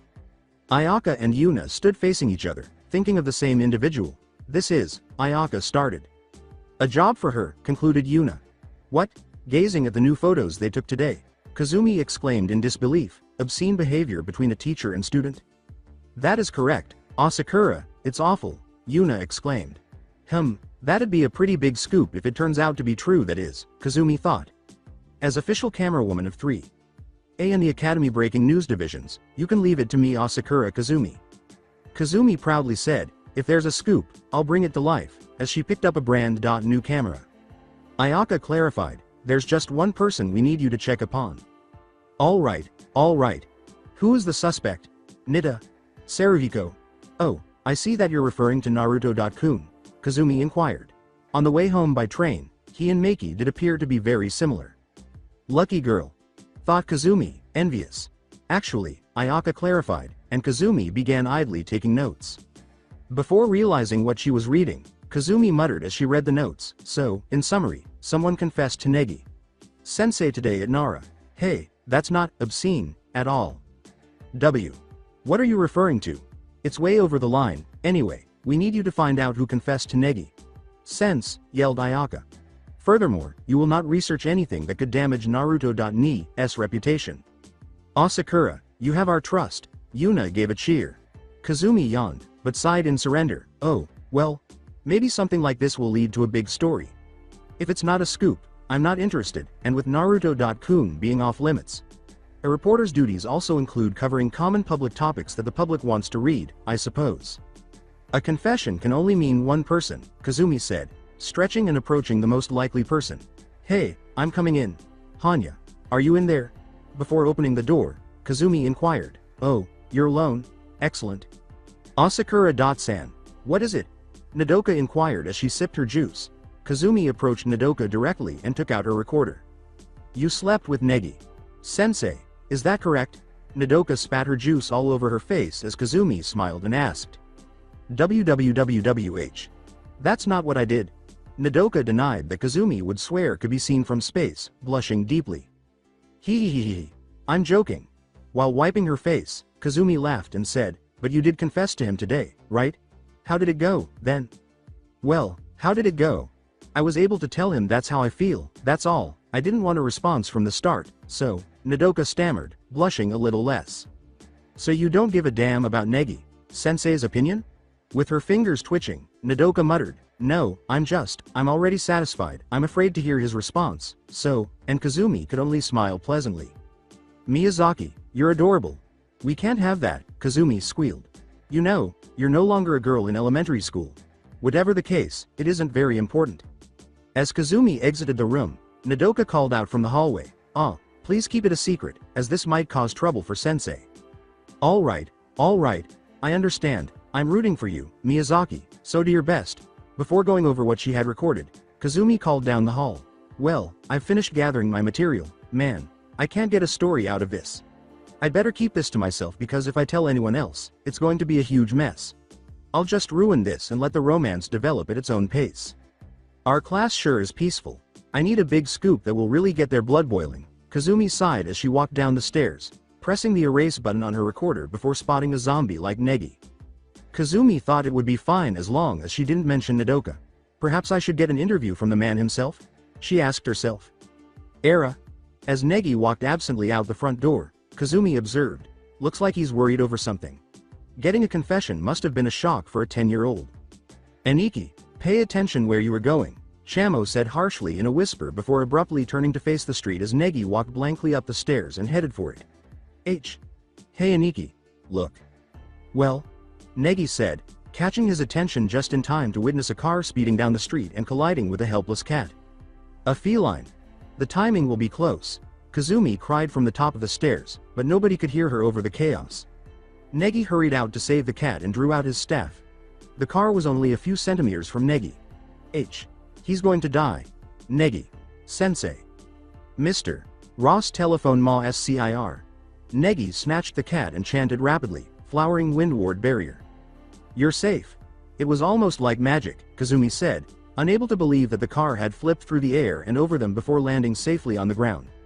"Thank heavens," as the car landed, Negi exclaimed joyfully. In shock, Kazumi cried out in her head, "What the hell?" "Driver.san, are you alright?" Negi questioned the trembling driver. Huh? Just now." The driver was incredibly perplexed. WH. What was that?" Kazumi asked herself, attempting to rationalize what she had just seen. "That's my Aniki. He's got it where it counts, even when he's feeling down." Chamo proudly commended the boy, saying, "But you should stay away from such ostentatious magic." As Kazumi hid behind a bush, she wondered, did that ermine just talk? Her mind was struggling so much. "Not joking. I've been searching everywhere for you, brat," Naruto said, flicking Negi's head as he materialized beside Negi and Chamo. "I want to discuss Nodoka's, I figured out who it was, confession with you. But we'd better leave here first, I suppose." Negi stammered, "Why?" "Yeah," as he mounted his staff and Naruto just hung there. "Oni.san, are you able to fly?" Astonished, Chamo asked. "What? Yeah," Naruto said while performing a loop, "it's actually a secret jutsu by old man Oanoki, but he taught me it because he apparently owed my mom." Negi said, But we should leave before we're seen," and the three of them took off without observing the startled girl. As she snapped a photo, Kazumi thought, "This is it. My ultra-huge scoop. They're flying." Naruto remarked, "And that's how you should handle a confession, Negi," while unwinding in the outdoor bathtub. Negi sighed comfortably, intending to heed all of Naruto's advice. "Hey, you two, keep your wits about you or the girls will return," Chamo reprimanded. Negi said, "It'll be fine. This is time, so students can't come in," but just then, Shizuna in a bath towel appeared as the door opened. Naruto blushed and looked away, saying, "I'm not sure if I should hate you or not, Negi." "Era. Negi. Sensei, Naruto. Sensei," Shizuna said, grinning as usual. Shizuna.ne. Chan, Naruto sobbed while shielding Negi's eyes. Shizuna said, "You two did a good job today, praising you in particular, Negi. Sensei. Would you like me to wash your back?" No, it's okay." Negi tried to get away and squeaked. "The truth is Negi. Sensei, Naruto. Sensei, I know all about your little secret," giggled Shizuna. Naruto and Negi gazed at her in disbelief. "What?" Negi gave a startled squeak. "Are both of you mages?" Shizuna spoke confidently. A kunai was at Shizuna's throat when Naruto abruptly said, "Wrong," from behind her. Era. Naruto. Sensei, what are you doing? Shizuna questioned in terror. Stop acting like you're someone else. You didn't really study who you were faking, did you? Naruto asked sternly. Naruto.kun is the name Shizuna.ne. Chan has always given me since I asked her to, and your chest is obviously smaller. How impolite. The phony Shizuna grumbled, I'll let you know that I am the fourth largest in the class. Kasumi Asakura. Naruto yelled in surprise and he ripped off her wig to reveal her red hair. Huh, you should wear your hair down more often, Kazumi. Chan, it's quite beautiful that way. The compliment made Kazumi flush, but she couldn't give the man with the knife to her throat much of an opinion. This is bad. Her memory must be erased, Chamo shouted. Don't even consider it, back off Naruto.kun, or I'll hit the send button and your secret will be on the homepage for everyone to see, Kazumi said, surreptitiously taking out her phone. That also applies to you, Negi.kun. This is bad, Naruto thought gravely as he grudgingly withdrew the kunai and took a step back. What's the reason behind this? Negi sobbed. That actually made Kazumi laugh, because it's a scoop. For the sake of the scoop, that is. Sorry about this, Negi. Sensei, Naruto.kun, but I'm going to have you cooperate with my global ambition, Kazumi said, taking out a microphone. Don't you intend to inform the world about mages? With seriousness, Naruto inquired. Obviously. Kazumi let out a triumphant roar. Everyone on the planet will be watching me for my discovery. In addition to the world's newspapers and magazines scurrying at my feet, I'll have exclusive interviews. You too will be so well liked that you will appear in my produced novels and TV dramas. As we expand globally, you will even receive a Hollywood film. That is not what I want. Negi denied. Naruto said, that's a terrible idea, Kazumi, in a tone so cold that Negi actually stopped freaking out. Do you know what this could cause? Do you? Of course we'll be famous. Did you hear me? Kazumi cheered. You dumb reporter, you're going to start a war. Kazumi came to a complete halt when Naruto interrupted, saying, Negi and I won't use our abilities to become famous. We'll turn into weapons. People will think we're monsters and despise us for being different. And the government would undoubtedly attempt to eradicate them out of fear, hatred, and greed if they discovered that there were more people like Negi. I've witnessed it, and it's unpleasant. Millions of people could die because of you. If you press that send button, I will kill you where you stand, Naruto declared, displaying his intention to kill. Kazumi froze, unable to comprehend what had happened, as a kunai impaled her in the throat. He's going to kill me, my god, Kazumi sobbed like a newborn. Naruto proceeded, I wouldn't like it, but hell, as far as I'm concerned, killing you would be a great favor so you don't have to see so many people die. And Kazumi was so rightly alarmed that she did the only thing that made sense to her at the time. She threw her phone and smashed it. Would it be that awful? Kazumi inquired in a terrified tone. Worse, Naruto replied. You should have figured there was a reason mages like Negi here lived in secret. He is a mage, then, even though she knew she could tell anyone, Kazumi triumphantly remarked, but, you make it sound like you aren't one, Naruto.kun. Oh, that's because I'm not, smirking, Naruto explained, because I'm a ninja from another dimension. Hee. Very humorous, but truly Naruto.kun, Kazumi chuckled. It's true, Negi muttered. The thought of what might occur if you were found never sounded so terrifying as it did at that precise moment. That blew her mind more than a mage, Kazumi screamed in complete shock. Hey, what's happening inside? Ayaka asked from the outside. What's with those crying sounds? Kazumi, Negi, and Naruto were all wearing towels when Ayaka, Meiki, who had a few band-aids for reasons Naruto didn't want to know, Yuna, Fuka, and Asuna entered. Naruto.kun, Meiki yelled in surprise. Negi. Sensei? Yuna shouted in surprise as well. Asakura.san. Angrily, Ayaka yelled, Asakura.san, you go and do this after I asked you to look into it? Why are you around Negi.kun and Naruto.kun? Meiki asked vehemently. Assist, as the girls attacked Kazumi, she screamed. Negi. Just a moment. Naruto. What were the two of you doing? Naruto had already escaped when Asuna accused the two. You get back here, Naruto. Never, Asuna heard him yell, but she was unable to identify it. Ah! Negi screamed as Asuna dragged the boy away by his ear. Asuna-san. Ow. Looks like that scoop ended up a dead one. I guess I'm really no match for a ninja or a mage, Kazumi moaned from her pounding head. N.san, that is untrue. You really shone back there, Chamo argued. Naruto.ni simply has a great deal of spying experience. With a smile, Naruto said, Well, whatever happened, I hope you feel better, Maki-chan, after the situation had subsided.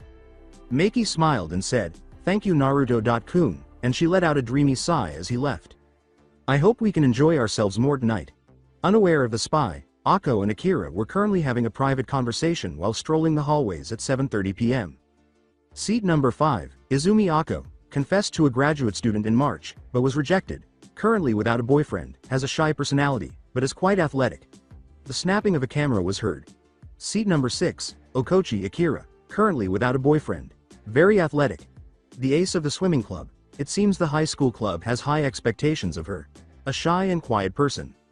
Mana was walking down the stairs when the stalker swiftly slipped away and headed for them, hiding behind a corner and taking a picture. Seat number 8, Tatsumi Amana, unknown whether she has a boyfriend or not. It seems she works part-time at a shrine within the academy as a priestess. The stalker entered the open bath where Chao, Ku, and Hakase were unwinding after passing Mana with the utmost inconspicuousness to avoid revealing her activities. Seat number 19, Chao Lingshan, genius number 1. Unstoppable at everything, whether it is school, sports or cooking, said the stalker. Seat number 20. 4. Satomi Hakase, genius number 2. Has no interests outside of her research. Her nickname is of course the professor, neither of them have boyfriends. Hey, all the better for us. From the bush, Shamo exclaimed, just what I expected from 3. Is database. These are just the sort of girls I've been looking for. With the camera in hand, the stalker knelt down in the bush and giggled happily. The stalker, a haired down Asakura Kazumi, cheered, this is nothing, just leave it to me. A member of the news club. My classmates can't hide a thing from me. They don't call me the Mahora paparazzi for nothing, you know. Yeah, awesome. Shamo joined the reporter in applauding. I've got it, reporter Nay.san. We'll definitely need your help on Operation X. Kazumi grinned and remarked, ooh, well then, let's make a contract, but I suppose I will receive some sort of compensation in exchange. Okay. Shamo smoked a cigarette and said dismissively, we'll give you exclusive rights to gather data on us after this. Yu, who was now soaking in the bath, was startled by Kazumi's loud cackle. Now come on, we've got planning. Asuna screamed in surprise. Someone found out about your magic? And of all people Asakura? Negi sniffed tearfully and said, why? Yes, with regret. Yup, said Naruto, too jovially, according to everyone. Asuna went on to complain. How come? How did this happen? Of all the people it had to be the paparazzi girl. Naruto interjected. Well, in Negi's defense she caught him when he saved a cat from getting run over by those car things, and Asuna's scowl lessened as Setsuna let out a defeated sigh. Granted, she might not have noticed so much if Negi used his magic to blow the cat out of the way rather than flipping the car over him. Asuna's renewed glare caused Negi to wither. That didn't help Ni.san, Negi said pityingly in a whisper. I know, Naruto said, grinning slyly. Asuna continued to whine under her breath. Having Asakura find out is just as bad as having the world find out. You know, it's all over. I guess everyone is going to find out your true identity. You'll be turned into an ermine and sent home. What? Screamed Negi in fear. Please give me some advice, Asuna.san, Setsuna.san, Naruto.ni. As Naruto patted the boy's head and said, calm down Negi. Negi just kept freaking out. I said to calm down, god damn it. The boy was then struck in the head by Naruto. Negi screamed, clutching his head, but he eventually calmed down. There, now that you are calm, all I've got to say is don't worry, said Naruto. Asuna asked, what do you mean don't worry? With astonishment. You just don't understand who you are dealing with, Naruto. Asakura will tell the world. No she won't, and for one good reason, Naruto stated, gesturing with his index finger. I damn well scared the idea out of her in the bath. She knows very well that if she sends that anywhere she'll be dead. Asuna shuddered at the serious expression in his eyes, but before she could say anything, Kazumi entered with Chamo on her shoulder. Kazumi's hair was still down. Kazumi cheered, hey, Negi. Sensei. Naruto.kun. Yo. Held Naruto's hand. Your hair really does look quite beautiful when it's down, Kazumi-chan. To the surprise of Asuna and Setsuna, Kazumi blushed when she received the compliment. Thanks, Naruto.kun. Kazumi trailed off, covering her pointer finger with her loose hair in a shy manner. I'm glad you like it. Never mind that. Asuna glared at Kazumi and gave a loud bark. Don't you go picking on Negi Asakura, he's only a kid. Kazumi inquired knowingly. Pick on him? What are you talking about? And speaking of that, didn't you used to say you hate kids? Naruto patted Asuna-chan's head and said, we all know Asuna-chan's a big softy underneath that gruff exterior. She then punched him in the gut, causing him to oof. Never mind that though, Naruto uttered feebly while gripping his abdomen. I'm going to assume you are an ally now, Kazumi-chan, since Chamo is hanging with Ya. Chamo joyfully confirmed, that's right, this reporter Ne-san is on our side now. On our side, stressed Negi incredulously. I, as a member of the Breaking News Club, Asakura Kazumi, have been moved by Chamo-chi's passion, and Naruto-kun's very scary threat, so I'll be acting as your agent to protect your secret, Negi. Sensei. Kazumi replied with a smirk and a win. Nice working with you. Negi repeated. Really? Naruto said irritably, didn't you hear her the first time, Negi? But, how do we know we can really trust you, Kazumi-chan? Kazumi explained, I'll give you the photograph evidence I have been taking up to now back to Negi as my proof, while presenting Negi with a series of photographs. Here you go, Negi, sensei. Negi danced joyfully and Naruto grinned, saying, Wah. Alright. Thank you, Asakura-san.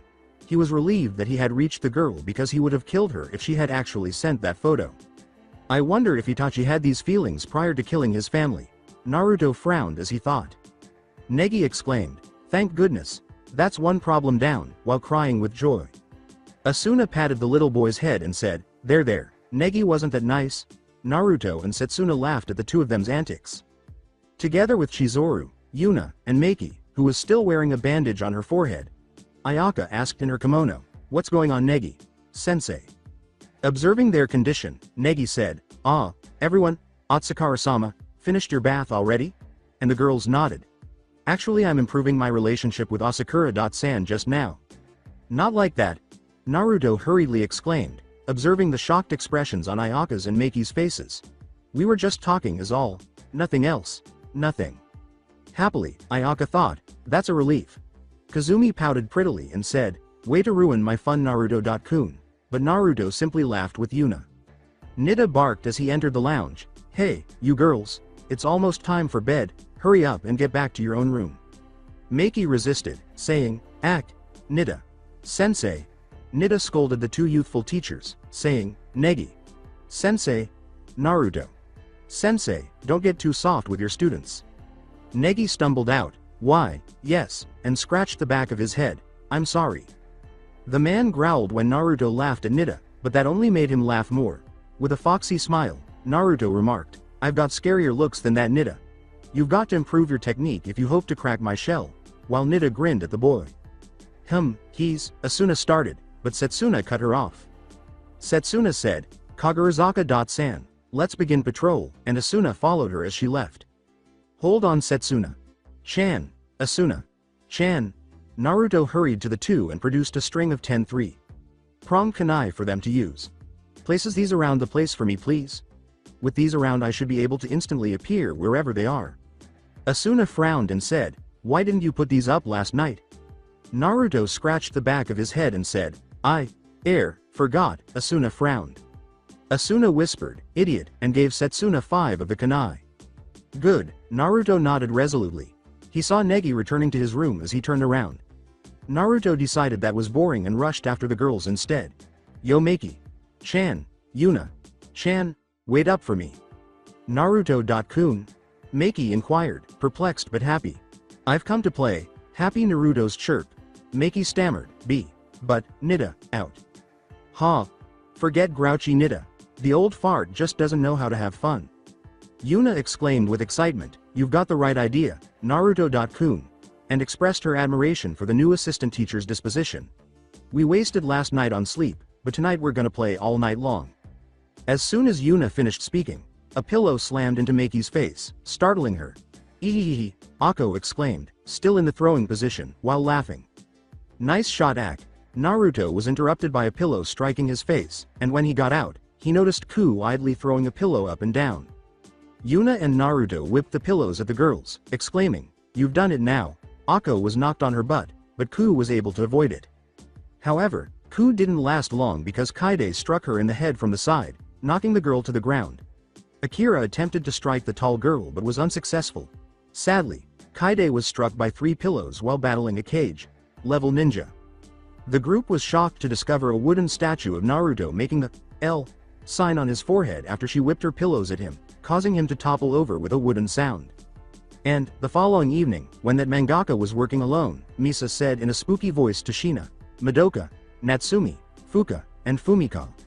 There came a voice from a radio which should have been discontinued, a voice from a woman no longer of this world.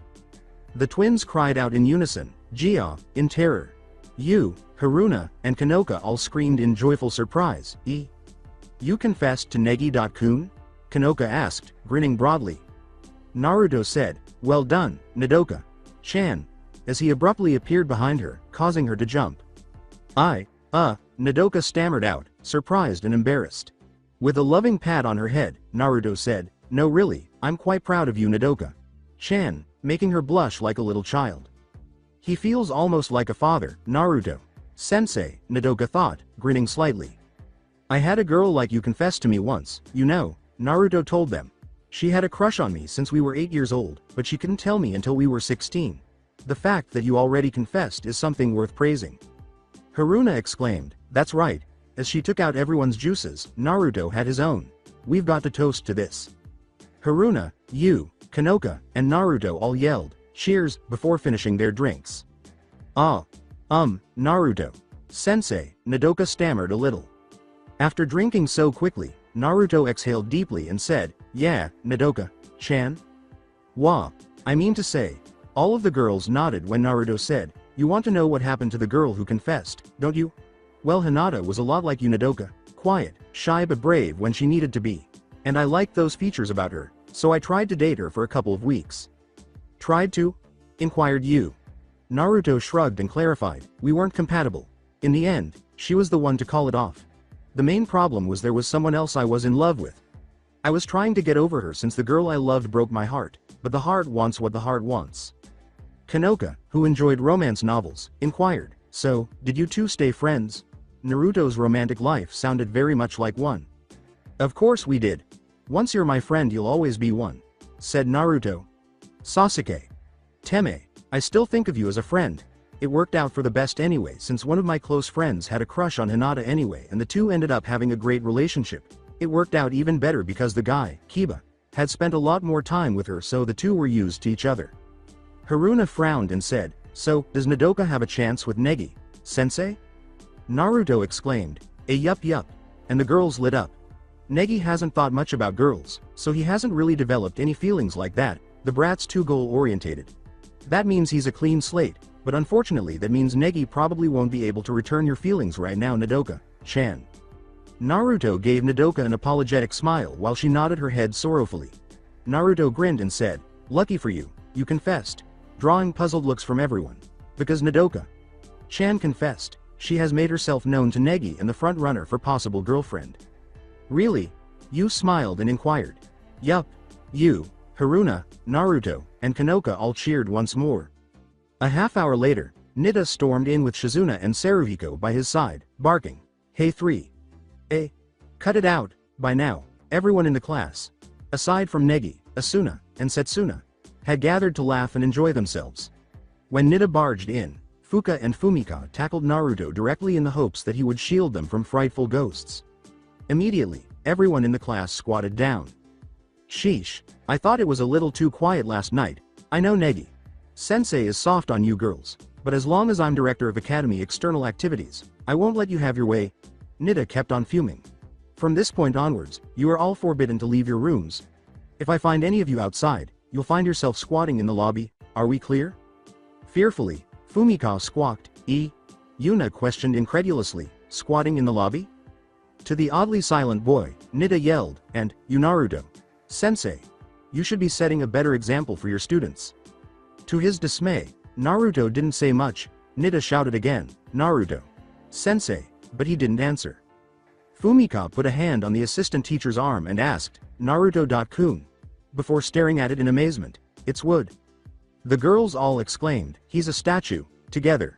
Fuka said, hey there's a note, and she took one from the back of his head. It reads, Dear Nida, you suck.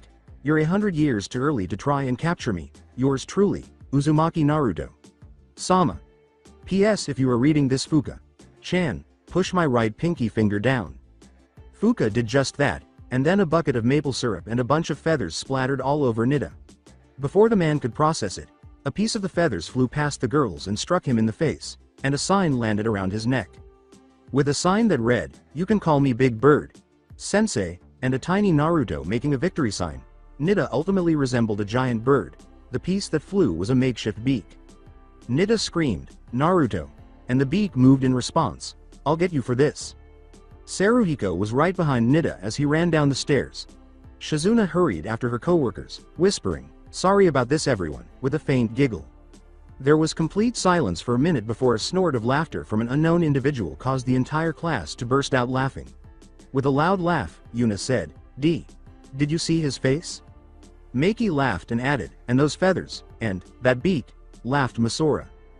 Fuka exclaimed, "Naruto Sensei is awesome," as she and Fumika shared laughter at the incredibly clever practical joke. Ayaka shook with silent laughter and shut the door. As soon as she did, a sign with 30.1 pictures of Big Bird Nida fell. "I hope you enjoyed the little prank and keep these photographs to remember this with." Everyone thanked Kanoka-chan for having me buy a camera, was the sign that everyone looked at. Together, the girls said, "Thank you Kanoka," "You're welcome," blushed and giggled Kanoka. The sign concluded, "I'll see you girls tomorrow morning." The girls laughed for a good 2 minutes before they all started to grow bored with having to be silent. "Boo. This is boring." Fuka grumbled about it at last. "I want a pillow fight." Misa sulked and remarked, "And I didn't even get to have an indecent talk with Naruto-kun. I bet a guy as hot as that could even teach me a thing or two. She is completely clueless." Meiki complained, "And I wanted to sleep in the same futon as Negi-kun." Before blushing in private. "But I'd prefer it if it was Naruto-kun." With a tick of annoyance, Ayaka said, "All right, I get the picture, now hurry up back to your rooms." But then she heard a patronizing laugh. Kazumi stood by the door and remarked, "Looks like she's getting mad," before noticing the picture on the floor. She then burst out laughing. "This is awesome." "Wah!" Yuna yipped in surprise at the unexpected coming. Surprised, Madoka said, "Asakura, what's with the new hairstyle?" Every girl gave the girl a disapproving glance, and Kazumi flushed.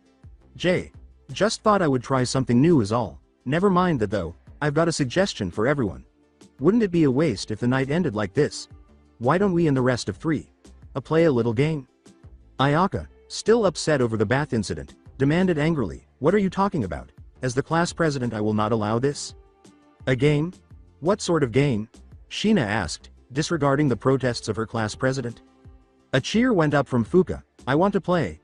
"No," opposed Fumika. "I don't want to squat in the lobby," and Nida Sensei got to be 100 times madder now. Kazumi smiled and winked, saying, "Let's just call it the War of Lips. A plan to get a love kiss with Negi Sensei and Naruto Sensei during the school trip. I've reached an understanding with Negi-kun and Naruto-kun's manager." The girls blushed with joy, except for Ayaka, who blushed in complete surprise. A kiss with Naruto-kun and Negi-kun? Meiki asked, her eyes wide with delight. Kazumi said harshly, Hey, not so loud. Nida's going to come around again." Giving Negi Sensei a kiss. "I was blushing so much that I was literally glowing red," Madoka thought. The rules are simple. Every group will choose 2 representatives. All they have to do is not get caught by Nida Sensei and everyone else, and get a kiss from Negi Sensei, who's in his room, and Naruto Sensei, who's somewhere in the building. You are allowed to sabotage the other teams, however, the only weapons you can use are pillows. There are wonderful prizes for those who do well. Furthermore, if you get caught by Nida Sensei, you can't tell him about the game. You'll have to squat there until morning even if you end up dead. Kissing Negi Sensei is the main goal, and if you kiss him it's the end of the game, Kazumi clarified. Naruto Sensei's like the secret boss in an RPG who has a secret prize, but is a lot harder to catch. Once more, due to Nida hunting him down, you have a 75% chance of getting caught by Nida and squatting until morning with no one to help you. Quietly excited, Ku exclaimed, "That's harsh. Once you get caught, no one can help you. Daru." Fuka asked out loud, "Just what is this wonderful prize?" Kazumi whispered, "It's a secret, but you should be looking forward to it," and Naruto Kun's personal prize might be the same or might not. You'll have to catch him to find out what the secret boss has in store for you. Yuna hummed thoughtfully, what about Naruto? Kun's broken heart. Kazumi shrugged dismissively, it's fine. A kiss might be exactly what he needs to help him move on. Sheena exclaimed with excitement, alright, it sounds interesting, as she pictured herself in a passionate lip lock with her attractive, senior teacher. The goal appeals to me. A kiss with Negi, Sensei and Naruto-kun. I'm sure my boyfriend won't mind too much if it's for a game, right? Just a game is all. Nothing else. Maybe, Misa said, blushing happily. Fumika worriedly whispered, but if they catch us we have to squat in the lobby, but Fuka simply gave her twin a shoulder pat. Fuka chuckled and said, it's better when there's a little tension. Plus, don't think I don't know you want to kiss Naruto-kun. As Ayaka rushed toward Kazumi, Fumika could only blush in shock. Asakura.san. Well, Ainsho, do you mean we can't do it after all? Kazumi crossed her arms and asked. Let's get it done. As the president of the class, I completely agree. With a bright blush, Ayaka whispered as she slapped the paparazzi girl's shoulder, totally forgetting the potential psychological impact kissing Negi could have on her older brother. Thanks, Kazumi said hesitantly, then turned to face everyone and raised her arm. All right, before 10:30, each group should notify me of the 2 contestants they plan to select. At 11, the game starts. Yes. The class whispered and yelled. Yua. It appears that excitement is building, Akko said, almost trembling with anticipation. I'm going to try, as Misa, Sheena, and Fuka defeated each other in a game of Janken. Kufei was also dancing joyfully with Fuka after she won the coin toss with Chao, while the brilliant girl pouted. Yuna said this with ease. After losing, Sheena said, I guess I'll be a spectator after all, with love radiating from her eyes. Want to place a wager? When Misa asked, Sheena's joy at the opportunity to gamble somewhat returned. You're on. In an attempt to lift the girl's spirits, Madoka added, and Sheena burst out laughing again. How was that? Kazumi asked, laughing arrogantly in front of everyone. Didn't everything go smoothly? Kazumi inquired as Chamo emerged from her chest.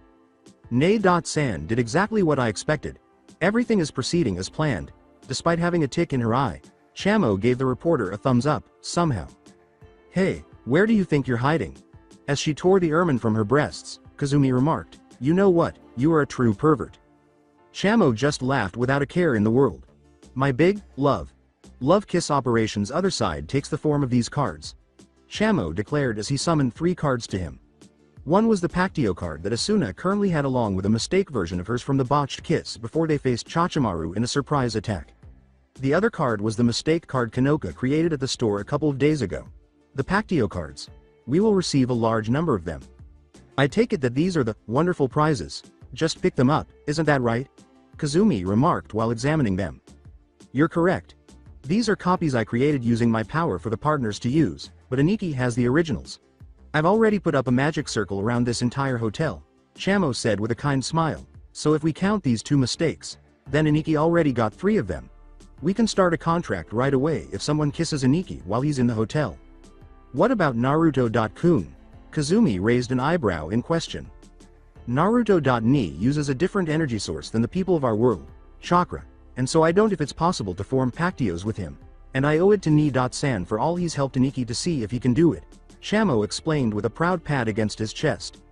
But even if Ni.san can't for one card is worth 50,000 ermine dollars, so if we get everyone that's 30 times 50,000, Awawa. Nei.san, we're going to be millionaires. Furthermore, the contest's betting pools will generate even more revenue for us. This is fantastic. My laughter won't go away, and she started laughing uncontrollably as Kazumi was speaking. Again, Natsumi asked herself anxiously before deciding she didn't want to play the game. It's going to be 11 o'clock soon. Negi sighed sorrowfully as they returned to their room with Naruto. It appears that today was also a catastrophe. We're back from patrolling, Negi. As she entered the room, Asuna declared, where is Naruto-kun? He's patrolling the corridors in case of inside attacks, Negi informed Setsuna and her. Well, no indications of anomalies were found. Chamo seems to have cast some sort of weird spell as well. I wonder what he's up to, Setsuna said to the boy, adding, I've made the barrier stronger too. Negi decided, okay, I'll go on patrol next, as a chill shot through his body. I'm having a strange feeling about tonight for some reason. As if it were preferable for me to be absent or something. Now that you bring it up, I also sense an odd feeling in the air. Even though it doesn't feel hostile, Setsuna pondered out loud, I wonder if Naruto-kun could identify it. But if you vanish in the middle of the night, won't the other teachers be concerned? It's not like you can do that shadow clone thing Naruto-kun does, Asuna said gravely. Setsuna pulled out a stack of papers that looked human and said, that's a good point, Kagurazaka-san. Well, then, I shall lend you these, substitution stencils. Stencils for substitution? Negi inquired, but Shizuna entered the room abruptly before Negi could respond. Naruto-kun, Naregi. Sensei. The time for bed is almost here, Shizuna said cheerfully. Era? Naruto-kun, where are you? Negi clarified, he said he was going to patrol the corridors for out-of-bed students. You know, I doubt Naruto would be angry with them and would prefer to help them get away from Saruhiko. Sensei and Nida. Sensei. Shizuna smiled with satisfaction and said, then you don't need to worry about your students, please everything to us. Since you are only 10, you can sleep when the students do. Negi lied and said, oh, okay, knowing that he was going to go look around. Please don't leave your room. Before checking her watch, Shizuna remarked, so busy. Nei-san, hurry up. The game is going to start. As Shizuna tore off her hair to reveal it was Kazumi once more, Shamo remarked. Alright, Shamo-kai, calm down. As she dashed down the hallway, Kazumi exclaimed, I've already set up video cameras, so we're ready for anything. Furthermore, we are having even more fun than I anticipated because I didn't have to persuade Naruto-kun to explore the building. Jutsu Shadow Clone. Naruto called out from the roof and 4 shadow clones popped into existence. The 4 then grabbed 4 mirrors and called, Telescope Jutsu. Asuna was seen speaking to Negi in the first mirror. Naruto hadn't figured out how to make sound come out of the picture. Setsuna emerged in the second mirror, explaining something while giving Negi some odd papers. Negi nodded and smiled as she accepted the papers in the third mirror. Before giving them the thumbs up, Kanoka seemed to be discussing something with Yu and Nodoka in the last mirror. Naruto laid down and fell asleep immediately, saying, okay, you 4, I'm going to take a quick nap, so wake me up at 11 to start patrolling the corridor. That's you, Hanabi-chan. Looking into the Hyuga family's basement, Naruto questioned, what are you doing down here? Weeks have passed since the attack on Konoha. Hokage. Sama? Hanabi asked as she peered at Naruto with her lone left eye. She had lost the other one in the first invasion of Konoha. And all of the other villages. Is that you? Naruto said, yeah, it's me Hanabi-chan, as he moved to face the girl. How did you get locked in here? Hanabi exclaimed, oh, Oni. Sama locked me in here. Before she faced those Zetsu monsters. Oni. Sama, where are you? She died in that fight, Hanabi-chan. Naruto looked sorrowfully at the young girl before him, and Hanabi could only sob more. I had never seen Hinata fight so hard in my life, she must have taken out 300 Zetsus by herself, Naruto said. I now understand why she was fighting so fiercely, but I still wondered. Why? With tears in her eyes, Hanabi inquired. Naruto placed a hand on the girl's head and said, for you, Hanabi-chan, saying that she was defending you. You were her younger sister, not because you were a better clan leader or even because you were a Konoha ninja. Your sister genuinely cared for you. I adored Oni. Sama. I always trained so hard so Oni. Sama would be proud of me. Hanabi sobbed. Oni. Sama always seemed to me to be the strongest person in the world, not because she was strong or talented, but rather because she never gave up, despite his coldness toward her. Even her father showed her a great deal of respect. Well Hanabi-chan, I think it's time we got out of the cellar and you live this life that Hinata gave you, Naruto said with a slight grin. All of the ninja villages have been destroyed, so we're all coming together to build a new one in Yuki no Kuni. Hyuga Hanabi stepped out into the world to become the last Hyuga after Hanabi nodded and they climbed out into the ruin that had once been her home. She sobbed bitterly when she saw Hinata's jacket from when she was 12 years old, which shocked her to no end. With a sad smile, she hurried to put the jacket on after finding it remarkably intact. We're still together Oni-san, Hanabi said, taking Naruto's hand as he led her to the other survivors. A splatter of cold water splattered across Naruto's face, waking her up. Arg. You could have woken me up more effectively. When Naruto heard the clock strike 11, he grumbled, but his clones simply shrugged. In an attempt to thwart any kidnapping attempts and save as many students as possible from Nida's wrath, he jumped off the roof and went into a random corridor while complaining about his annoying clones, mostly to irritate the man. A special operation for the school trip. The plan to get a love kiss with Negi, Sensei and Naruto. Sensei during the school trip is called the War of Lips. The groups watched as their representatives appeared on their television screens after Kazumi made the announcement. Kaya. It is beginning. Even if I lose the bet, I hope no one finds Naruto.kun, Shina exclaimed with excitement. This is quite formal, I'm impressed, Misa said. All right, let's present the competitors. Team 1 is up first. Kazumi kept making announcements from her command center using a microphone. On whom did you wager? Shina inquired. Teams 2 and 4 are my bets. I'm fairly certain that at least Team 4 would go for Naruto.kun, though. Maki better not hog him, Misa concluded. Team 3's Iancho is going to go all out, Madoka exclaimed with joy, not placing any wager on Naruto. I'm surprised you came with me Chizu.ne, Ayaka told the athletic middle schooler. Shizuru commented, it just sounded like fun, with an odd grin. Are you sure it isn't because you want to kiss Na? Ayaka. Chan, what was she? Chizuru questioned in a menacing tone. Ayaka squeaked out, nothing Chizu.ne, so damn scary. How does she do that? If we win Dadaru, what will we do? You know, it would be my first kiss. Ku muttered uneasily, I truly want to win that prize Dadaru, but my culture only gives up our lips to men who are stronger than us. Kaide said, you could go for Naruto.kun de Gazaru, like me. He seems to be pretty strong, don't you think? Yes, but I've already challenged Naruto.kun to a fight, and I can't kiss him Dadaru until I've won. I wouldn't have challenged him if I knew about this game Dadaru, Ku muttered after pouting.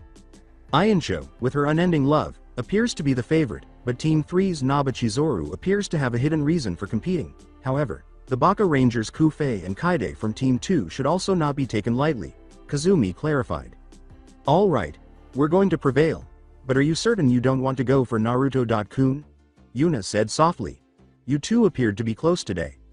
Maki frowned and stated, Naruto.kun is still heartbroken and I don't want him mad at me, before laughing. Still a kiss with Negi.kun. In any case, I'm going to get that stud because I believe a few kisses will help him, Yuna exclaimed with pride. The other teams are the quiet Narutaki sisters for Team 1, the self-assured duo from the athletic club for Team 2, and the library club team for Team 5. Kazumi chirped joyfully, you still have time to place your wagers. For the specifics, come see me. We will turn a significant profit, Shamo muttered avaricious words. Oni. Chan, in the lobby, I don't want to squat, Fumika complained. Everything will be alright. Kaide.ne has taught us a variety of methods, Fuka remarked contemptuously. However, what happens if we encounter Kaide.ne? Fumika complained even more. With an irritated expression, Fuka commanded, stop complaining, Fumika. This is your opportunity to kiss Naruto.kun. Oni. Chan, what do you mean? Wide-eyed, Fumika interrupted. Fuka smirked and remarked, I've seen the way you look at him. You have a major crush on him. You were so preoccupied with him that you nearly lost a game on the train. Don't worry, Fumika. I'll stop at nothing to kiss you. With a toothy grin, Fuka remarked, I'm glad I know how to cheat, but it was freaking hard to beat Sakurako's damn luck. Oni. Chan, why you? Nodoka stumbled through the words. With a frustrated tone, Yu bemoaned, sheesh, our class is just full of idiots. Just when Nodoka finally admitted, they have to go and organize a dumb event like this. It's okay, it's just a game after all. Nodoka tried to reassure her best friend, but Yu refused to listen. No, that's not okay. Negi. Sensei is one of the most honest and upright people I know, Yu remarked angrily. You didn't pick the wrong boy, Nodoka. Nodoka, we're going to triumph and give you a kiss, in a whisper, Yu said, let's go. Right on, all right, now let's start the game, Kazumi grinned and declared. What's going on? Naruto thought as he made his way through the hallways, I haven't felt this kind of dread since I faced Madara. Teme. Though it doesn't exactly feel evil, he wasn't happy to find that Nida had already cleaned himself of the prank, so he had taken to throwing paint balloons at the man the few times they almost met. Negi shivered abruptly, asking, what's this cold feeling? As Negi strapped his staff to his back and picked up the paper Setsuna gave him with an ink brush, he thought, I guess I was right to go on patrol. I guess I'll use those substitution stencils Setsuna.san gave me, Negi thought. She instructed me to use this brush to write my name in Japanese. Before he stretched his shoulders a little, Negi complained that he had messed up his hiragana, Nay. With. New. I get kind of tense when I have to write with a brush, Negi said after realizing his mistake. Negi tries to write in katakana again, but his ne sounds more like a mi. Oh, maybe I should write in katakana, stated Negi frowningly, but his ne sounds more like a ho. Hey, there's something wrong with this. Negi makes one more attempt before tossing out 4 of the papers in defeat. This isn't going well, Negi uttered as he calmed himself and took a deep breath. Amazingly, he was able to write his name correctly at last. Okay, I've done it. Charm.san. Please take my place, Negi cheered for himself. The stencil Negi said, hello, my name is Negi, and it looked just like Negi. Whoa. That's really awesome. I look exactly like it, it is nearly identical to the shadow clone jutsu of Naruto. Remain here in my place and go to sleep. Okay. Negi said, looking over the copy before making his way to the window. The stencil Negi, I'm Negi, said again. Alright, I'll see you later. I'm leaving for patrol. This Japanese onmyodo stuff is amazing. Negi exclaimed as he leapt out the window and rushed to the hotel's outer limits before removing the remaining substitution stencils. With just one piece of paper, I was able to make a copy of myself. I want to know how my double is doing. Yes, but it should be okay because Setsuna.san gave me these after all. Well, let's get back to patrolling. The messy stencils slowly made their way out of the trash can back in Negi and Naruto's room. I'm Nuji, the first stencil copy said. I'm Miji. My name is Hoagie Huppringfield. I'm Yagi. The zombie. Like stencil Negi said, hello, I'm Negi. It appears that quite a number of you have been created. That's right, Nuji, the stencil, said. Yep, Miji the stencil said. Yes, Hoagie the stencil said. Yagi nodded and said, yup, stencil. Stencil Negi clarified, I've been told to stay here and sleep. When stencil Nuji said, I have no orders, she was straightforward. Nor I, said stencils Hoagie and Migi together. Well then, let's just watch TV while we wait, said stencil Yagi, while he and his brothers sat in front of the TV. Stencil Negi, however, went to his futon. With a stereo. Alright, the stencil brothers answered. Nay.san, that's the cue, with excitement, Shamo exclaimed. Alright, let's see who approaches Negi. Sensei's room first, and who will discover the secret boss, Uzumaki Naruto. Kazumi chirped sweetly. The Negi. Sensei and Naruto. Sensei love kiss operation is about to start, Kazumi thought to herself as she played with her hair once more, blushing. No one I hope. Asakura from the news club is doing live broadcasting, teams 2, 3, and 4 are currently drawing close. I have a suspicion that a skirmish is imminent. Kaya, team 3, go for it, Iancho, go, Shina gave a cheer. Team 1, get it, Madoka whispered and yelled. Yuna, Maki said, tugging at the girl's sleeve. Yes? As she watched for the blonde beauty, Yuna inquired. I've heard that Negi Sensei is in a teacher's room, but Demon Nida is undoubtedly watching over the area. What ought we to do? Maki, who is apprehensive about squatting, asked. All we have to do is let him get rid of our opponents, Yuna said cruelly, with a little evil chuckle. I just hope I can find Naruto.kun before we get to Negi.kun. Hopefully, Maki thought sharply. Where might he be now? Come out wherever you are, Naruto.kun, Chizuru said, smiling as she blinked her eyes. Chizu.ne, are you truly that fond of Naruto.ni? Curiously, Ayaka asked, causing the girl to flush and smile like a demon. Chizuru chirped joyfully, I'm not sure what you're talking about, Ayaka. Chan. You must be hearing things. B. But, Chizuru repeated, you must be hearing things, Ayaka, while meeting Ayaka's eyes. The two walked in silence, but as they turned the corner, Ayaka was taken aback. Why? Yeah, silly me, she squeaked fearfully, turning her gaze away. When Maki saw the enemy, she gasped in shock, Iancho. Maki.san. As she prepared her pillow, Ayaka firmly whispered, I challenge you. In perfect time, the two girls swung their pillows at one another, smashing each other's faces as they went.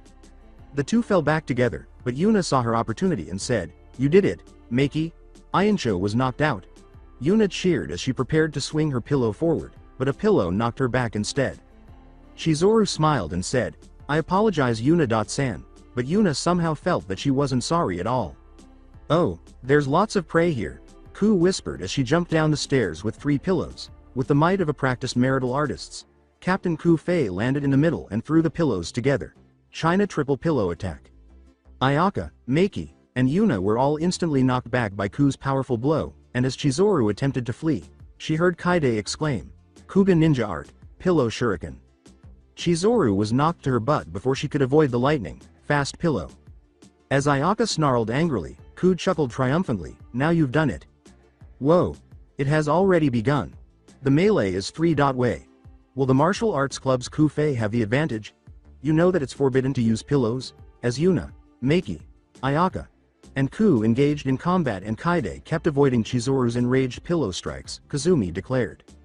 "Too slow de Gazaru," Kaide remarked as she slammed her own pillow into Chizuru's face while ducking under another pillow strike. What's happening? All of the fighters were in mid-strike when Naruto abruptly stopped them with a statement from around the corner. They slowly turned to face Naruto, their eyes unreadable. What a surprising turn of events. It appears that Uzumaki Naruto, the covert boss, has inadvertently entered the fray, Kazumi said into the microphone. Will they catch his lips? The assistant teacher will be pursued by whom? Naruto.kun. In amazement, Maki murmured. Maki-chan? What's happening? Naruto tilted his head in question. We're playing a game where we have to kiss you and Negi. Buzu, exclaimed Kaide, grinning broadly. Oh, I see, Naruto uttered foolishly until his mind processed Kaide's words. What? Yuna's bomb dive toward him was his response, but fortunately, years of practice had taught him to dodge her attack and run off. Make a tactical retreat. Ku, after him. He is on his way to the room de Gazaru of Negi. Buzu. As she followed Naruto, with Ku right behind her, Kaide uttered those words. Teams 3 and 4, not to be outdone, pursued them at breakneck speed. Naruto turned around to see the two Baka Rangers pursuing him and even catching up. It was a dead end when he turned the corner, but fortunately he had prepared ahead of time and used his Flying Thunder God Jutsu to get out, much to Kaide's chagrin. Teams 3 and 4 were the first to notice Naruto when he appeared on the other side of the hall. Fortunately, he ran in the opposite direction of Negi's room, forcing Ayaka and a reluctant Maki to retreat while Yuna and Chizuru pursued. Unconcerned at the moment, he jumped over the man and went on down the hall after turning to a random door and opening it to find a rainbow-colored Nida standing there menacingly. NAR. Nida was interrupted when Yuna and Chizuru collided with the man head-on, knocking the three of them to the ground. Naba, Akashi, what are you up to? Whoa, Demon Nida is here, Yuna shouted. I don't think so, you two. It's squatting in the lobby for both of you. As she attempted to flee with Chizuru and he grabbed the back of their kimonos. Sorry Yuna, Maki said as the two were regrettably dragged to the lobby and made to squat, with their teammates only able to observe from around the corner. Ayaka agreed, but she was worried Chizuru would be upset with her for it. Once you're dead, there'll be no one to collect your corpse, she said. It's impossible to stop those two athletic fools. They will undoubtedly win the lips of Negi Sensei and Naruto.ni if they continue at this pace, Ayaka complained sourly. Well, absolutely not, unhappily, Maki whispered, Naruto.kun. Is capturing Negi Sensei's lips more important to you than capturing Naruto.ni? So why aren't you going for Ni.san? Ayaka asked, startled, and Maki turned away in shame. Ayaka nodded her head in agreement as Maki explained, because Naruto.kun just lost his girl and I don't want to seem insensitive, so, I decided to go for Negi.kun because he's just as good, but Ku or Kaide will definitely capture Negi.kun and Naruto.kun. Anybody besides those two? I will not permit it. As the two beat their fists, Ayaka said, let's declare a truce for the time being. All right. It will be a partnership, however, the winner will be the one who is faster, no grievances. Ayaka informed Maki, deal, but you have my approval to capture Naruto.ni's lips if I'm about to get Negi Sensei's, and Maki joyfully nodded in agreement with Naruto's surrogate sister's approval. The victims are starting to show up. Naba and Akashi have been apprehended by Nida the Demon, the director of activities. Both teams 3 and 4 have lost badly, Kazumi declared. Despite their own Baka power, Naruto Sensei has once again maintained their lead over Kaide and Ku Fei. As Kaide and Ku chased Naruto down at high speed, the girls looked to the camera to see him leaping back and forth from wall to wall in the hallway. Occasionally, paintballs and water buckets from hidden traps would stop them, throwing them off balance. The two recovered quickly, and they grew closer to Negi as they approached Naruto. You, Nodoka stammered as she squirmed into the narrow opening behind you, who was holding a map and a flashlight in her mouth. What is it? I'm busy, Yu stated somewhat abrasively. Why are we traveling to Negi Sensei via this route? As they squirmed in the cramped area directly beneath the hotel roof, Nodoka asked, this is just like our club activities. Yu told the bashful girl, based on my calculations, this is the safest and fastest route, since Negi Sensei's room is at the end of the building, there is no way to avoid meeting up with the enemy, Nida Sensei. We don't need to search the hallways for Naruto Sensei, the secret boss, because neither of us is interested in him. So, if we use the back routes, we can easily get to the room at the back through the fire escape, Nodoka replied with understanding. But, the fire escape might be locked. As Yu assisted Nodoka up a higher level of the roof, she explained, I unlocked it beforehand because I thought that might have been the case. Oh, so it was unlocked for that reason? What are you two doing up here? A voice asked, and the two girls turned to see Naruto sitting there holding a small mirror. Ah, it's a game Asakura came up with, Yu replied. We just got to get to Negi Sensei's room without being caught by Nida Sensei. And you two decided to reach it via the roof? Very clever thinking there, Naruto said rhetorically. Yu said, thank you Naruto Sensei, bowing. I'm sure the other teams are closing in by now, Naruto remarked, chuckling slightly. Well, hurry up and get in there. You're right, Yu admitted. Nodoka, hurry up. Nodoka joyfully declared, it's open, as she opened the fire escape door. Yu whispered, no one's here yet, this is our chance, as the two walked down the hall in silence. Negi Sensei's room is over there in room 3. Oh. 4. Nodoka, hurry up. Let's leave. Right. Regards, with humility, Nodoka thanked him. A kiss with Negi Sensei. No one is here yet, now's our chance, a voice said as a rope ladder abruptly fell from the ceiling. When Nodoka looked up, she saw the Narutaki twins in their ninja costumes climbing down after removing a ceiling tile. I'm scared, Fumika sobbed softly. Come on, Fumika. Naruto. Kun's room is on its way, and Negi Kun's is almost here, in an attempt to inspire her sister, Fuka said. How are you aware of Oni-chan? Shocked but embarrassed, Fumika asked. When Naruto.kun was spotted, Madoka called me, Fuka said, displaying her phone. That's cheating Oni-chan, Fumika said as a half-hearted reprimand. Fuka stuck her tongue out at the camera and said, Nah, Asakura never said we couldn't use our cell phones. I was just thinking creatively. What is this? Not quite believing what she was seeing, Nodoka asked herself, this looks like something from a novel. Oh. The 5th team. When Fumika saw the library girls, she yipped. Fuck it. Get rid of them, Fumika. Fuka gave the order.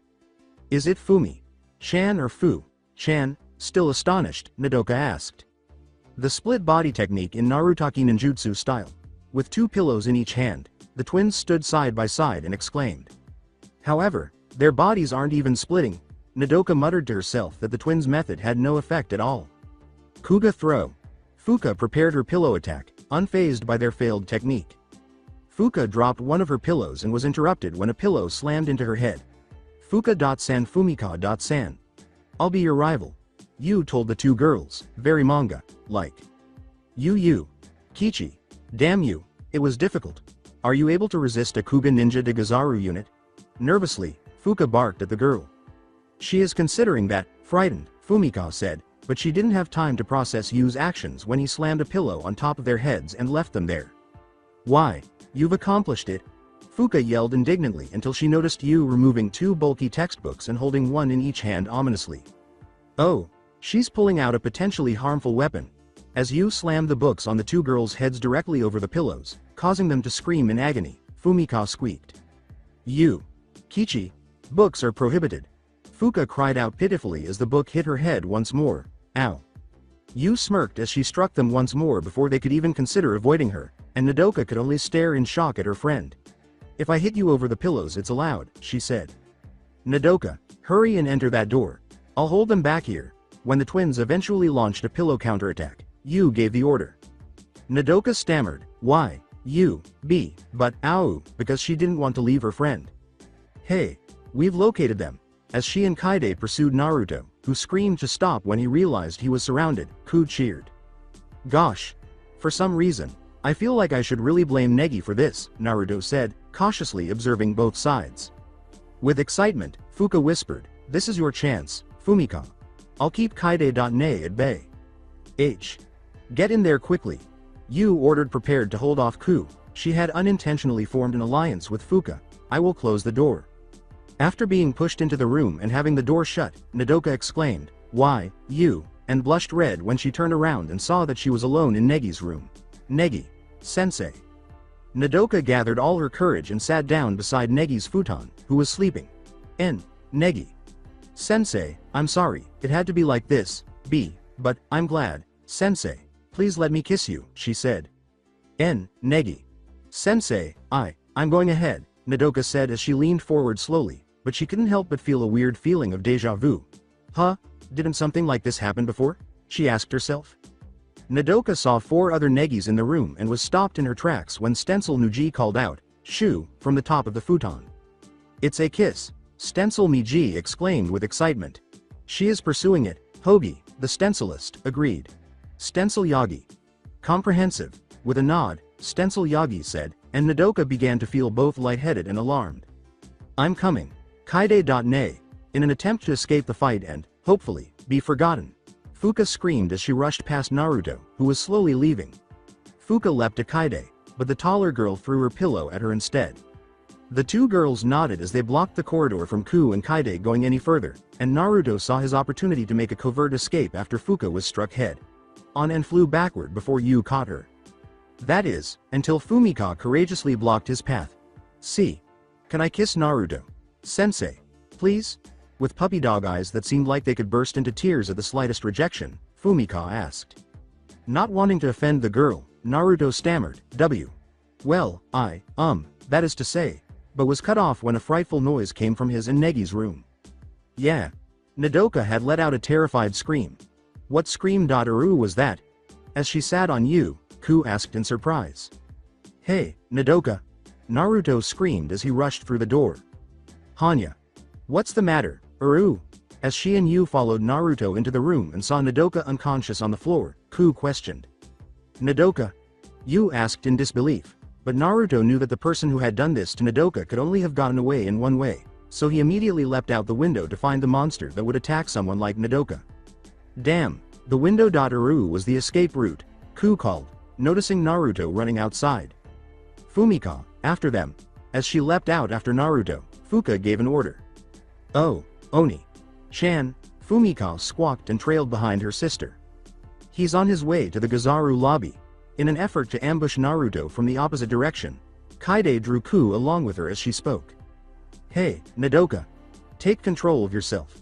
"Nodoka." Cradling the girl's head and shaking her, Yu sobbed. 5 Negi. "Senseis," Nodoka uttered, feeling lightheaded. "What are you discussing?" Yu scowled in perplexity as she asked. "Eon. Team 5, what happened?" Shina, who was relieved that Naruto had escaped, inquired. "It appears that their attempt at kissing failed. How unfortunate. The 3 were engrossed in this game," and Misa sobbed pitifully. "It appears that Miyazaki Nodoka of Team 5 got into Negi's room but didn't give him a kiss. The escape of Negi. Sensei. The odds remain unchanged." Excited by everything, Kazumi exclaimed, "Naruto. Sensei has also escaped Kufei and Kaide's grasp, but the Narutaki twins are pursuing him from behind. Will they apprehend the man who has escaped capture thus far?" "San Asakura." The reporter turned to the ermine in confusion after Chamo's shout caught her attention. "What?" When Chamo glanced at the screen, he saw a Negi on 5 of the 6 camera screens. "I think I'm seeing things," he said, adding, "and I know Aniki doesn't know San's clone technique." "What?" Kazumi said, blinking owlishly at the screen. "There is nothing unusual." Negi nodded pleasantly and then scowled thoughtfully, saying, "I feel a little calmer now. I should get back and get some rest soon. But still, Miyazaki-san, just what should I do about her?" "So, Negi, you were confessed to today?" With a little chuckle, Naruto inquired, and, if I may guess, it was Nodoka-chan? How were you introduced to Naruto? Shocked, but still concerned about the situation, Negi asked. "I knew a girl like her once, so I recognized the signs," said Naruto. "Ni-san, does that imply you received some guidance for Aniki?" With hope, Chamo inquired. "I would like to know if you have ever thought of Nodoka-chan in that manner, Negi." Negi shook his head in response to Naruto's question, How well do you even know her? We've talked occasionally. Then here's my advice, Negi. Get to know her, Naruto replied with a grin. Become her friend first and then see if anything develops. But, her confession, Negi, you will most likely be confessed to numerous times. You don't have to get married or even go through with all of them. Naruto chuckled and said, rejecting a girl, or guy, is acceptable. You don't have to be cruel about it. Don't worry about it. But, as an English gentleman, enough of that rubbish, Naruto said, swiping the boy's head. Marriage isn't a requirement for being a gentleman. If you don't share their feelings, you must politely let them down in order to be a gentleman. Since no healthy relationship can result from forced or phony emotions, it is actually crueler to not let them down when you don't feel the same way than to give up your own chance at love for her. I think I understand. Good boy, Naruto remarked, fussing over Negi's hair. Alright, in the end, I suppose I'll have to heed San's advice. Negi spoke resolutely. Are you inside, Negi? Sensei? I heard he escaped room 304. Just where is Negi? Sensei. Ayaka yelled softly in an empty room. She and Maki had made the decision to part ways. To her surprise, Negi said, Aincho.san, from behind her. Negi.kun. Get out. Kyoto has given me some candy. Using a lollipop, Maki yelled in the hallway. Perhaps Negi.kun prefers chocolates to candies? Naruto.kun would probably enjoy this. Unfortunately, Maki chose to bite into this. The more she plays this game, the more she wants to pursue Naruto instead. After all, Negi was more of a little brother than a potential boyfriend. Ah, this is delicious. Negi said, Maki.san, from around a corner. Kufei.san, was the voice that stopped Ku and Kaide as they were hurrying toward the lobby with all their might. A voice abruptly stopped Fuka and Fumika in their tracks as they were pursuing Naruto as they made their way to the lobby. Fumika-chan. Oh. Negi. Sensei. Fumika gave a startled yelp, and Naruto gave the boy a stern look. Negi. Sensei will be brought here by me. Yu tucked Nodoka into Negi's futon and said, just rest here, Nodoka. Okay. But first, I need to use the restroom. Yu thought as she made her way to the door, but she was taken aback to see Negi standing beside her. Negi. Sensei. Hello. Yu.san. Negi scratched the back of his head in greeting. It was just right, Negi. Sensei. I need you to. Isn't Miyazaki.san asleep right now? After all, this is just the right moment, Negi interrupted her. Actually, I have something to speak to you about, Yu.san, Negi said as he entered and shut the door. Well, what is it? Yu.san. Is it okay if I kiss you, Yu.san? It's hard for me to talk about this, but I've thought it over and the truth is, Negi paused, blushing, and inhaled deeply. Kiss, huh? Alongside me? Ayaka questioned in disbelief. Yes, replied the Negi. May I chew you? A Negi questioned Maki. Well. Maki let out a startled squeak. The two girls' shocked expressions caused the Negi to trail off. Kaide even forgot about pursuing Naruto. I have a request, a kiss with, he said. The Negi told her, Fumika-chan, I'll be claiming your lips now, much to Naruto's surprise and the Narutaki twins' astonishment. What? Together, Naruto, Fuka, and Fumika squeaked. Wah. Negi. Sensei. Yu was limited to stuttering. Asuna remarked, it sure seems lively inside the hotel, as she and Setsuna were taking a bath. Why? You're correct, however, I don't sense any evil energy, Setsuna remarked reflectively. I wonder if something happened with that paper clone thing Negi left. My mirror only lets me see the real thing after all. A lot of noise is coming from Negi's room. A Naruto clone remarked thoughtfully. I'd better go see it. With a carefree grin and a lively whistle, the clone leapt down and made her way to the fire escape. As all of the Negis confronted the groups, the spectator girls could only watch in disbelief and shock. They were wondering how in the world they were able to pull this off. Chao, who had never heard of this before, appeared somewhat perplexed. In an announcer voice that gave the impression that she truly understood, Kazumi exclaimed, Whoa. What the hell is going on here? 5 Negi. Senseis. And, they're confessing to everyone simultaneously? Haruna exclaimed in shock. Whoa.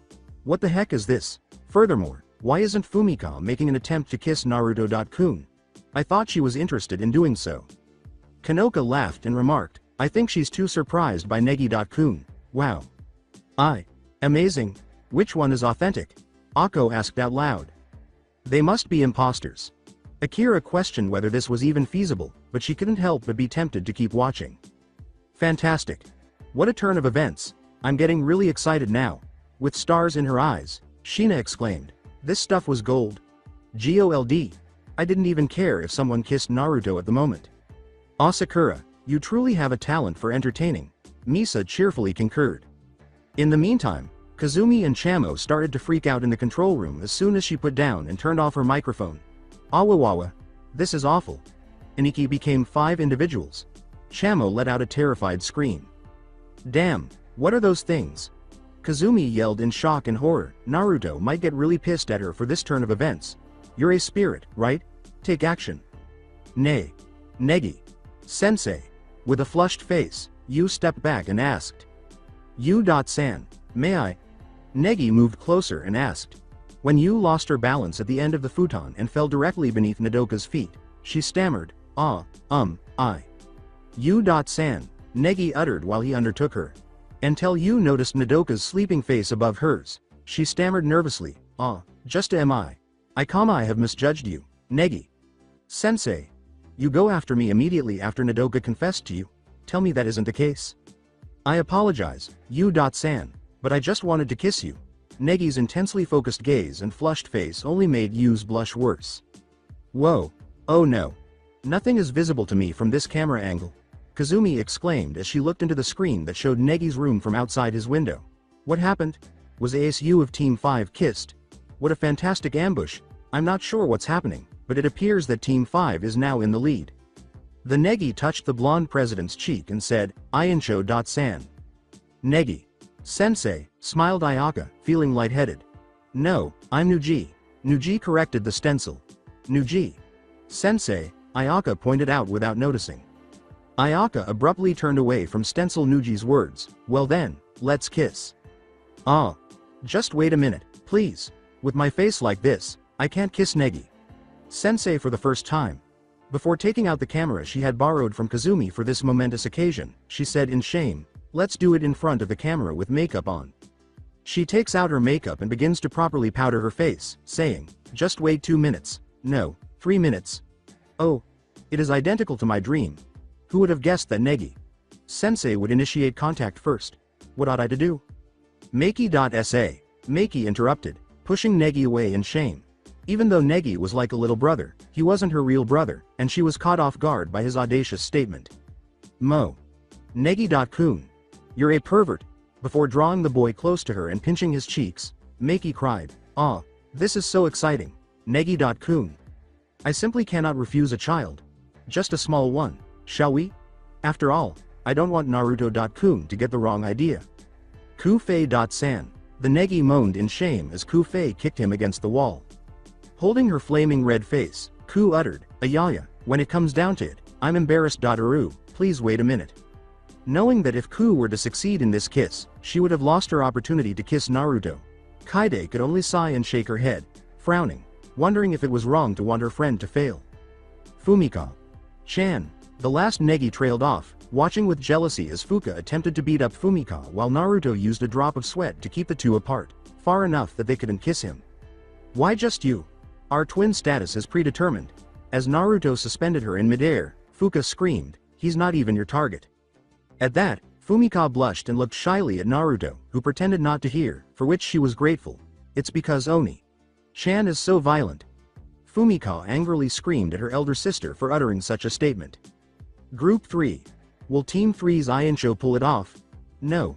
As well as Teams 2 and 4. Additionally, Kufei and Maki are preparing to share a kiss. Kazumi went on to say, at the moment, Fuka is attempting to harm young Fumika, but Naruto Sensei is keeping them apart.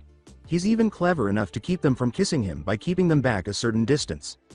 The finale appears to be imminent. This is the battle of the century. Get him quickly, Ainsho. Madoka gave a cheer. What are you doing, Maki?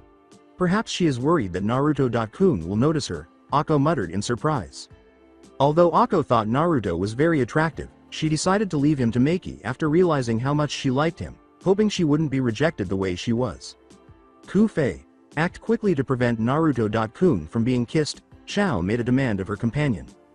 It can't be, Negi. Sensei is actually, no, Wait, there's something wrong here. This is way too sudden. It's true I have a good opinion of Negi Sensei, but apart from that I have done nothing to attract his attention. Yu thought in utter panic and disbelief, along with a strange sense of attraction. Compared to the other people in the class, there's nothing particularly cute about me. Negi Sensei shouldn't be particularly interested in me, especially with an undeveloped body like mine. I can't figure out why. Is it because our heights are similar? No, that's just, and even if we were to suppose he really liked me, would he really be the sort to make a move right after Nodoka confessed to him? No, this isn't right. I don't like Sensei if he's like that. Is he just acting, or is this a trap set by Asakura Kazumi from the news club? Slowly, Negi drew Yu to him, saying, Nodoka is, we can't do this. Ah, he's only 10 years old, but he looks so mature when he's about to kiss. No, this is wrong. Yu halted in mid. Thought as Negi's face gradually drew closer and his eyes slowly slid to completion. Knowing how completely incorrect this is, she pushed her face as far away as she could. We can't, Nodoka, Yu thought pathetically, but until she turned to the television and saw 4 more Negis on the screen, she found herself slowly wanting to do this much to her horror. 5 Negi Senseis. With a groan, she pushed this imposter off of her and rolled away, suddenly finding a newfound strength. Who are you? Yu was completely taken aback when the imposter reached out and grabbed her. Wah? Yu shouted in surprise. Stencil Negi grabbed Yu and said, Hello, I'm Negi, in a menacing tone. What's happening? Nodoka asked groggily as she slowly woke up, but she had another shock when she saw Stencil Negi's arms extended out and made to grab at her. Kaya. Kiss. As he lunged at Nodoka, Stencil Negi yelled, but was abruptly punched in the wall by a fist. You phony, when did I give you the go? Ahead to kiss Nodoka-chan? As he stood guard over Nodoka, Naruto demanded.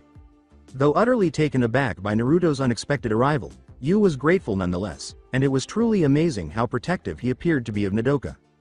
Naruto. Sensei, you killed him, Nodoka stumbled in terror. Slow down, Nodoka. That's what you get for playing with a girl's heart, Yu said coolly, glancing at the imposter. This Negi Sensei is an imposter. They didn't need to worry because all that happened was that a paper with the words, Negi Springfield, in hiragana appeared. My name was Negi, Stencil Negi said before exploding into smoke, and Naruto shielded the two of them. What is this? Nodoka coughed from the smoke and asked. I was aware of it. He was a phony. What exactly is happening here? Yu asked as she noticed Naruto studying that paper thoughtfully. A paper shape? This reminds me of something I saw in an occult book. Seeing the suspicious expression in Yu's eyes, Naruto thought spitefully, I'm going to kill Negi for this. I'm going to assume that Chamo is also involved in this, and I'm going to kill Kazumi for it as well. Ayaka joyfully clapped her hands and exclaimed, all done, thanks for waiting. However, Stencil Nuji ignored her completely as he felt one of his brothers vanish. Negi Sensei. Nuji took off at precisely the same moment as his brothers, without any prior notice or explanation. As she ran after her beloved, Ayaka called, Ah. Negi Sensei, where are you going? Meiki yelled in shock, Ah. Negi.kun, where are you going? Ku yelled, Negi. Buzu, wait up. Uru, and fled as she was finally gaining confidence. Fumika shouted, Ah. Naruto. Sensei and Negi Sensei is getting away, as Naruto threw her and Fuka into the air before he eventually escaped using the Flying Thunder God Jutsu. Fuka fell on her butt and exclaimed, Ah, Naruto. Sensei disappeared, before noticing Negi was still there. Wait up, Negi Sensei. As someone who had never witnessed someone use a teleport spell like that before, Masora exclaimed, Whoa, how did Naruto.kun do that? He was not even surrounded by a magic circle. That jutsu is really awesome. When Chao saw one of the most renowned techniques and one of her all-time favorites, she thought with stars in her eyes. So, Chao Sans Cassiopeia fighting style is based on the Flying Thunder God Jutsu? Impressed, Hakase thought. Everyone except Nodoka, Naruto, and Yu was in complete shock when the 4 Negis and all of the team members suddenly appeared. Yuna and Chizuru said together. When he saw some of the girls eyeing him, Naruto thought evilly, your deaths are going to be slow and painful. It's full of Negi Senseis, Fumika exclaimed, startled. Fluka exclaimed, it's the body-splitting jutsu, with admiration. Full of senseis, Ayaka exclaimed, drooling with joy. Confidently, You warned them, be on your guard. These are probably fakes organized by Asakura-san. In an attempt to make everything appear as planned, Kazumi remarked, this is a mess, all the Negi senseis have gathered in one place, what will the teams do now? And, even the secret boss Naruto-kun has reappeared after his mysterious disappearance only a moment earlier to head down what I'm sure to be the final confrontation. Chamo muttered, what a mess, while he observed the screen. Now that Naruto would witness her kissing Negi, Meiki was faced with a personal dilemma. Yuna said softly, Nida's gone to patrol the 3rd floor. Win for me. Okay. He might believe that she doesn't care about her feelings if she chose Negi, but he might believe that she isn't interested in him if she chose him.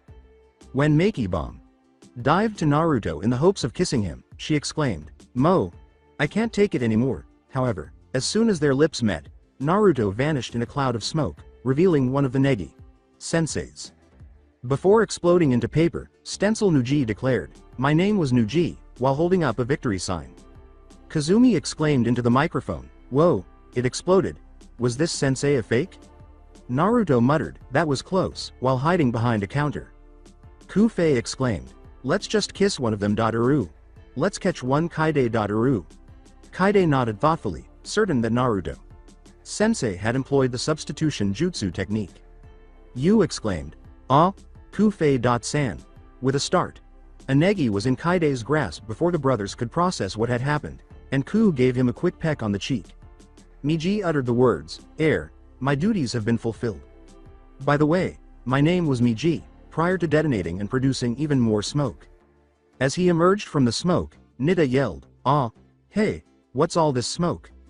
Yuna whispered to everyone, this is bad, everyone, Nida is here. But the 2 Negis that were left suddenly leapt out in front of him. Kiss! The 2 exclaimed, startling Nida so much that he passed out, but instead of waiting around, the 2 fled as quickly as they could. Nida. Sensei is. I don't think he'll be rejoining us. Yu cut Nodoka off as she was staring at the unconscious Nida. Fuka cried, Negi-kun got away. Do they explode if we kiss the wrong one?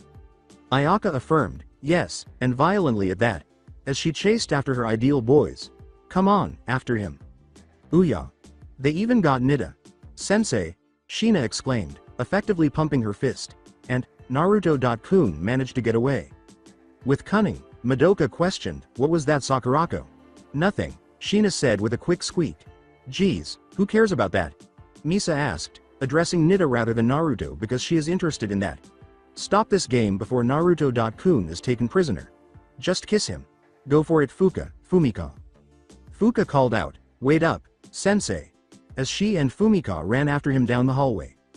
Fuka's flying tackle allowed the Negi to be taken prisoner. I've got you, Negi. Sensei. When Fuka gave the Negi a cheek kiss, Fumika chose to avoid getting involved. This one exploded, sending the 2 girls flying. Ayaka jokingly ran, those other 2 were fakes, huh? Hoo. Then that means the last one is. Iancho is going to get the last Negi, sensei. It's okay, Nodoka. That last one is, I've got you, Negi. Sensei. Exclaimed Ayaka, catching the boy by the back. Astonished, the Negi exclaimed, Iancho-san. There's no denying it. Those round eyes and that adorable mouth. This Negi. Sensei is authentic. As she studied the boy, Ayaka thought confidently and then drew her face closer. Please excuse me, Negi. Sensei. The Negi exploded in her face as soon as their lips met for the long-awaited kiss.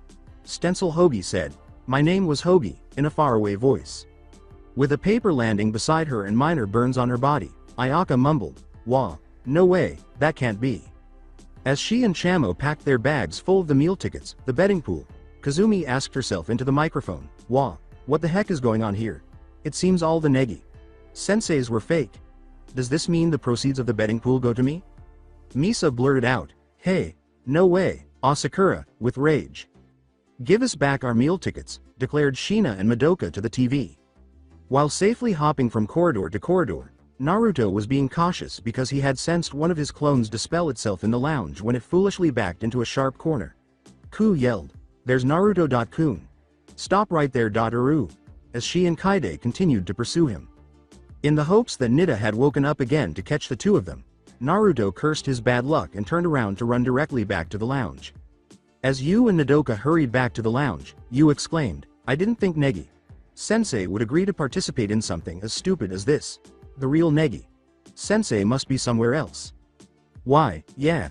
Nodoka concurred, keeping up. However, it seems so foolish to have pushed me down like that. A 10-year-old, and an imposter at that. I should tell Nodoka about it. With concern, Nodoka questioned, what's wrong, Yu? No, nothing at all. Yu reassured her best friend, but fortunately, they were sidetracked by the sight of Negi returning to the building with his employees. Together, the two exclaimed, ah, there he is, and ran even faster back to the lounge.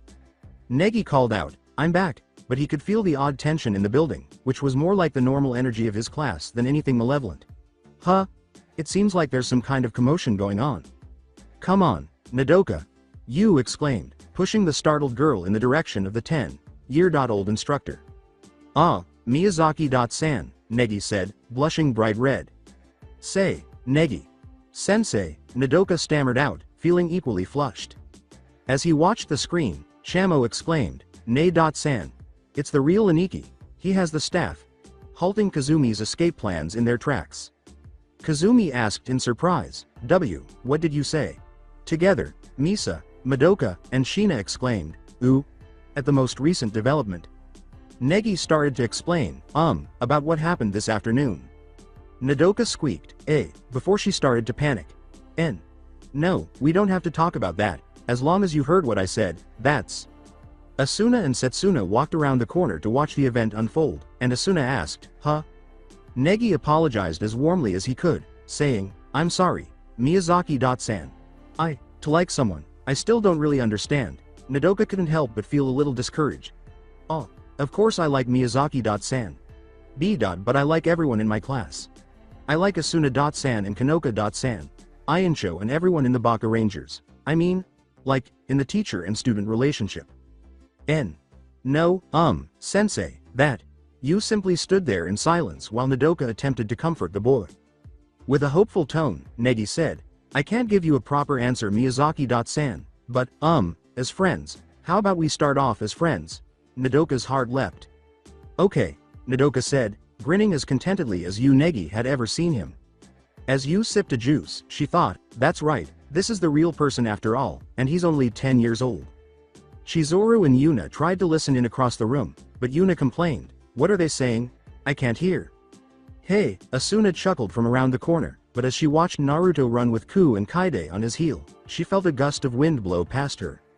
Negi proposed, well then, let's go back. Nodoka took a step forward and said, why? Yes, but a cunning Yu stuck her foot out, sending Nodoka hurtling in Negi's direction. Naruto jumped on the back of the couch and used it as a springboard to leap across the room away from Kaide and Ku, shouting, out of the way. Unfortunately, he was unable to see Chizuru directly across from him because the falling Nodoka obscured his view. Nodoka cried out, ah, as she fell forward and Naruto sailed over her head, closely followed by Ku and Kaide. Just 1 second before Nodoka's lips touched Negi's, Naruto's landed squarely on Chizuru's, much to the girl's delight. Ah, Ku sulked as Naruto removed his mouth from the stunned girl. Kaide pouted and said, we lost Degazaru, Nodoka said. Ah, I'm sorry, with haste.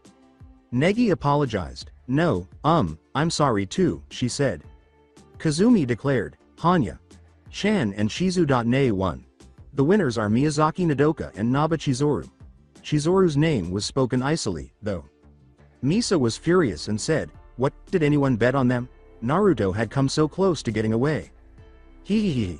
Shina exclaimed with delight that Naruto would have won her meal tickets if he had had to kiss anyone. Madoka asked incredulously, Sakurako, don't tell me you, but she was aware that the girl's luck appeared to be better than even the devil's. Actually, it appeared that Naruto was the only one with equally good fortune. Well done, Nodoka, Yu thought with genuine joy. Why would that moron think he should kiss Chizuru? With a little growl and a tick, Asuna thought. As she devised experiments to use on Chizuru, Chao thought, I didn't want to see Naruto Sama actually kiss a girl. If only she could figure out how to carry them out without anyone noticing. Alright. The Miyazaki Nodoka Pactio card arrived. Chamo held up a card and cheered. It featured a picture of Nodoka wearing a blue jacket and school uniform, with 7 books and a magic circle directly behind it. 2 open books with pages turning were on her side, and an open book with the words, Diarium Aegis, written on the front was in front of her.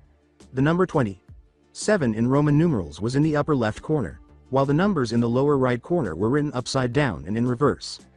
Additionally, the word, Cyanium, was written in a blue circle with the word, Tonus, underneath it in the upper right corner, while the word, Astrolitas, was written above and Mercurius, below a blue circle that contained the planetary symbol of Mercury in the lower left corner. The words, Mihazachi, and Nodoka, were displayed in a curved square behind Nodoka's legs, with Pudica Bibliothecaria, in a smaller font beneath it. The words, Virtus, and Audacia, were placed in a curved box beneath it, with a space between them. The words, Direction, and Oxidans, were written in smaller and larger fonts, respectively. Yes. The phony senseis also dealt us 6 cards. Kazumi gave a thumbs up in response. With a cigarette in one paw and the 7 new cards in the other, Chamo remarked, "It wasn't the result I had expected, but that's how it is. It seems that Ni.San really can't make a pactio," he said. "All right. Well, Chamo.Kai, let's divide," Kazumi said as she opened the door and stepped out only to hit something strangely firm. Asakura, I see. So you were the leader of the ring," Nida said sternly. "You all squat until dawn." Nida shouted angrily, "You too, Negi. Sensei. Furthermore, don't even consider escaping Naruto. Sensei, playing like that with your students, sheesh." Fun.uru. Despite her loss, Ku said. "Yeah, even though she was occasionally glaring at Chizuru," Kaide agreed. Meiki asked, "Are your legs feeling okay, Negi.kun?" As Negi began to cry pitying tears. To sit beside Negi. Sensei till morning, Ayaka exclaimed joyfully, "Yeah, but my legs hurt. I need to do some serious introspection on a variety of topics," Yu thought gravely. "I anticipated that we would arrive here." Giant globs of tears were streaming down Fumika's face.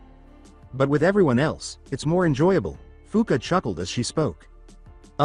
Chizuru said absently as she once more pleaded. Ly touched her lips. Kazumi thought cheerfully, "At least I made a profit out of this. I'm going to give Naruto Sensei a hard time for what you did tonight," Nida began, but Naruto did not respond. "Naruto Sensei. It is made of wood," the squatting girls screamed together, again. As she removed it, Fuka remarked, "There's another note," which read, "Big Bird. Sensei, you'll never catch me alive. From Naruto. Sama Uzumaki. P.S. Please push my pinky once more if you are reading this, Fuka-chan." Naturally, Fuka did just that, but this time Nida was prepared and moved away from the maple syrup club, only to be struck in the face by 3 pies. "Naruto." Nida saw a flash of orange around a corner and yelled. Just as the girls were laughing again, a tile in the ceiling suddenly moved out, and Naruto leapt down, but he pulled the wrong one out and leapt through without looking. Sorry about that, Meiki-chan." Naruto jumped back, scratching the back of his head so that the girl could only stare wide-eyed as she secretly savored the feel of his lips on her. As stunned as Chizuru, Meiki said, It's okay, Naruto.kun, although she did see Ayaka give her the thumbs up. "Excellent." Before clapping his hands together, Naruto remarked, "Now, why don't you girls go back to your rooms and rest?" "But, Nida." "Sensei," Naruto cut Yuna off, saying, Forget Nida. Just go back to your rooms. I've got it covered." "All right." Before Fuka remembered something, the girls started to leave after chirping together. "Naruto. Sensei." The boy instinctively turned to face her when Fuka called, but before he could react, the girl's lips were on his, giving him his 3rd kiss of the evening, though only Chizuru won the game.